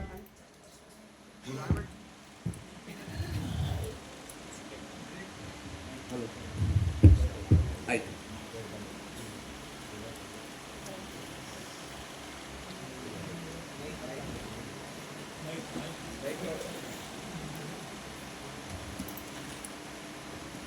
ಜಾಗತಿಕ ಇಲ್ಲ ಬಂತು.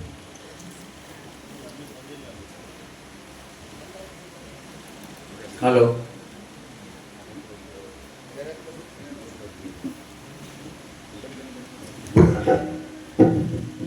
ಜಾಗತಿಕ ತಾಪಮಾನಗಳು ಇದರಿಂದ ಆಗುವಂತ,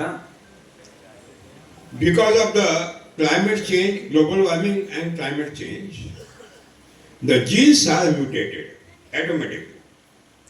Genes are mutated automatically by means of the cell mutation process.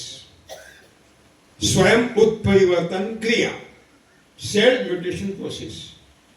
ಈ ಜಾಗತಿಕ ತಾಪಮಾನದ ವಾತಾವರಣದಲ್ಲಿ ಆಗ್ತಂತ ಏರುಪೇರುಗಳಿಂದ ವಂಶವಾಯುಗಳಲ್ಲಿ ಮ್ಯುಟೇಷನ್. ಒಟ್ಟು Swayam Utparivartan.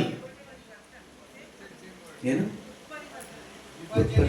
ಇಲ್ಲಪ್ಪ, ಮ್ಯುಟೇಟ್ ಅಂದ್ರೆ ಏನು ಮರ್ತೋಗ್ಬಿಟ್ಟು. Mutation means Swayam Utparivartan. Cell mutation means Swayam ಏನಾಗುತ್ತೆ Utparivartan. ಅಂದ್ರೆ ಆ ಜೀವಕೋಶಗಳು ಬೇರೆ ತರ ರೂಪಗಳನ್ನು ತಾಳ್ಕೊಂತವೆ, ರೂಪ ಬದಲ. ರೂಪ ಬದಲಾವಣೆ ಆಗ್ತವೆ. ಅದನ್ನ ನಾವೇನ್ ಅಂತೀವಿ, ಈ ಒಂದು ವಂಶಾವಳಿಗಳಲ್ಲಿ ಆಗೋ ಒಂದು ಬದಲಾವಣೆ ನಮ್ಮ ಈ ಜಾಗತಿಕ ತಾಪಮಾನ ಏರುಪೇರುಗಳಿಂದ ಮತ್ತು ವಿನಾಯಕ ಈ ತರ ಇದರಿಂದ ಆಗ್ತಾ ಇದಾವೆ. And this mutation create the environment to create the cancer, diabetes, heart attack. ಈ ಒಂದು ವಂಶವಾಹಿಗಳಲ್ಲಿ ಆಗ್ತಿರುವಂತ ಒಂದು ರೂಪ ಬದಲಾವಣೆಗಳಿಂದ ಏನಾಗ್ತಿದೆ ಅಂದ್ರೆ ಈ ಕ್ಯಾನ್ಸರ್ ಮತ್ತೆ ಇತರೆ ರೋಗಗಳು ಉತ್ಪತ್ತಿ ಆಗ್ತಾ ಇದ್ದಾವೆ. That means global warming and climate change also responsible for cancer, diabetes, heart attack. ಅದರ ಅರ್ಥ ಪರ್ಯಾವರಣ ಇದರಿಂದ ಒಂದು ತೊಂದರೆ ಆಗಿದೆ ಅಂತ ನಾವು ಅನ್ಕೊಳ್ಳೋದು ತಪ್ಪಾಗತ್ತೆ. ಅವು ಆಗೋದ್ರಿಂದ ಏನಾಗ್ತವೆ, ಜಾಗತಿಕ ತಾಪಮಾನದಲ್ಲಾಗುವಂಥ ಬದಲಾವಣೆ ಮತ್ತು ಇತರೆ ಸಮಸ್ಯೆಗಳನ್ನ ನಿನ್ನೆಯಿಂದ ನೋಡ್ತಾ ಇದ್ದಾರೆ. ಆಗೋದ್ರಿಂದ ಏನಾಗುತ್ತೆ, ಅವುಗಳಿಂದ ಆರ್ಬುದ ರೋಗ ಮತ್ತು ರಕ್ತ ಸಂಬಂಧಿ ಕಾಯಿಲೆಗಳನ್ನು ಅಥವಾ ಸಕ್ಕರೆ ಕಾಯಿಲೆಗಳೆಲ್ಲನೂ ನಾವು ಆಗೋದನ್ನ ನೋಡ್ತೀವಿ. I will not say that you don't drink the milk. No. I will not say that don't eat the ghee. No. You eat ghee. Bucket ghee every day. No problem. But don't claim that you are vegetarian. Don't claim. You are not vegetarian. ನೀವು ತುಪ್ಪ ತಿನ್ನಿ, ಮಣಗಟ್ಲೆ ತಿನ್ನಿ, ನಂದೇನು ಅಭ್ಯಂತರ ಇಲ್ಲ. ನೀವು tea ಕುಡಿದು ಏನಾದ್ರು ಮಾಡ್ರಿ, ನನ್ನ ಅಭ್ಯಂತರ ಇಲ್ಲ. ಆದರೆ ನಾನು ಇದು ಸಸ್ಯಜನ್ಯ ಅಂತ ದಯವಿಟ್ಟು ಯಾವ ಕಾರಣಕ್ಕೂ ಹೇಳ್ಬೇಡಿ, ಸಸ್ಯಾಹಾರಿ ಅಂತ ಹೇಳ್ಬೇಡಿ. तो विषय समझ में आ गया? समझ में आ गया? रिचार्ज चाहिए? ये विषय आवश्यक था? Whether it was essential? Very much, Guruji. Useless? Yes. Now we will take no tea break, water break. Okay. No filter water. 15 minutes, okay? Tea break. Thank you, Guruji.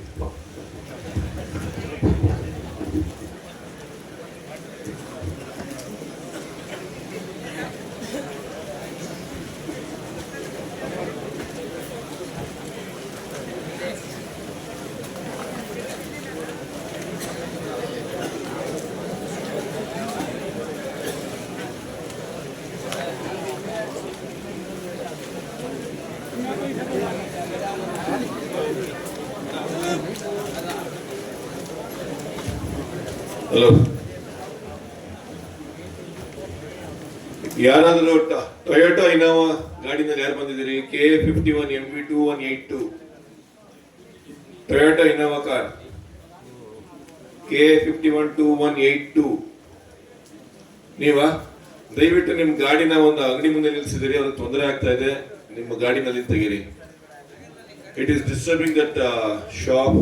Please take out your car.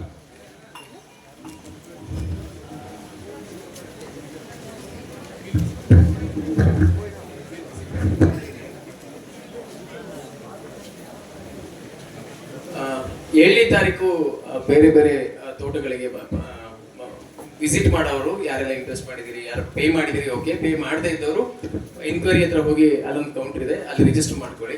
Pay ಮಾಡಿರೋರೆಲ್ಲ okay, ನಿಮ್ಮ ಹೆಸರುಗಳಲ್ಲಿ ಇರುತ್ತೆ, ತೊಂದರೆ ಇಲ್ಲ, ನೀವು ಬರ್ಬೋದು. ಯಾರೆಲ್ಲ pay ಮಾಡಿಲ್ಲ, ಯಾರು ತೋಟಗಳು ನೋಡ್ಬೇಕು ಅಂತಿದ್ರಿ ಅವರೆಲ್ಲ ಮತ್ತೆ ಪೇ ಮಾಡ್ಲಿಕ್ಕೆ ಕೌಂಟರಲ್ಲಿ ರಿಜಿಸ್ಟರ್ ಮಾಡಿ. ಇವತ್ತು ಸಂಜೆ ಒಳಗಡೆ ನಮ್ಗೆ ಲಿಸ್ಟ್ ಸಿಕ್ಕರೆ ನಿಮಗೆ ಯಾವುದೇ ಅನಾನುಕೂಲ ಆಗದಂಗೆ ಎಲ್ಲ ವ್ಯವಸ್ಥೆ ಮಾಡೋಕೆ ನಮ್ಗೆ ಅನುಕೂಲ ಆಗುತ್ತೆ. ಹಾಗಾಗಿ those already paid for field visit, okay. Those who are not paid and they want to come to field visit, please pay it today because we need time to do all the necessary arrangements for it. Thank you.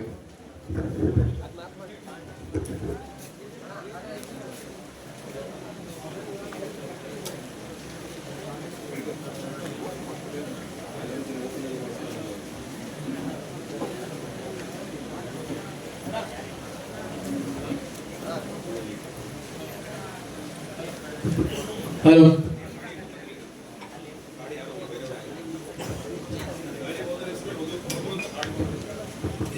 KA51 MV2182 Innova hybrid car ಒಂದು ಅಂಗಡಿ ಮುಂದೆ park ಮಾಡಿದ್ದೀನಿ. ಆ ಅಂಗಡಿ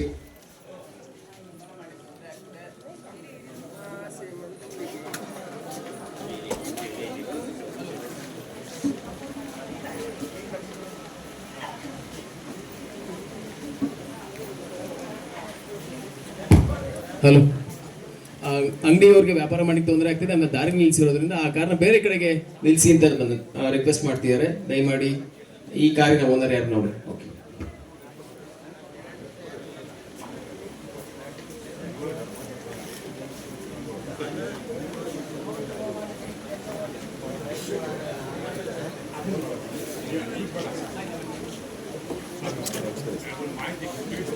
ಹೇಗೆ ನಡೀತದೆ?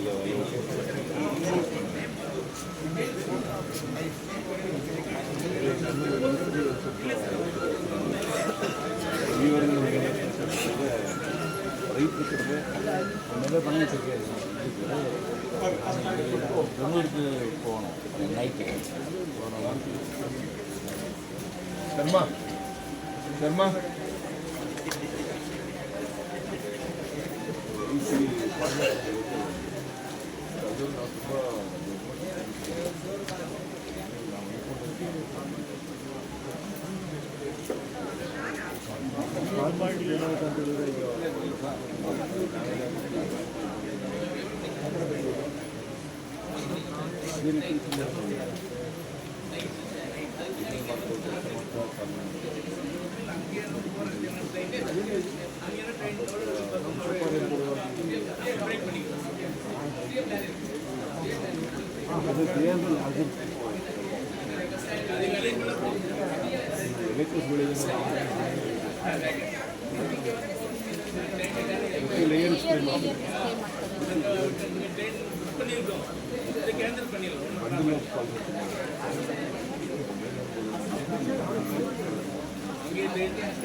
Gracias.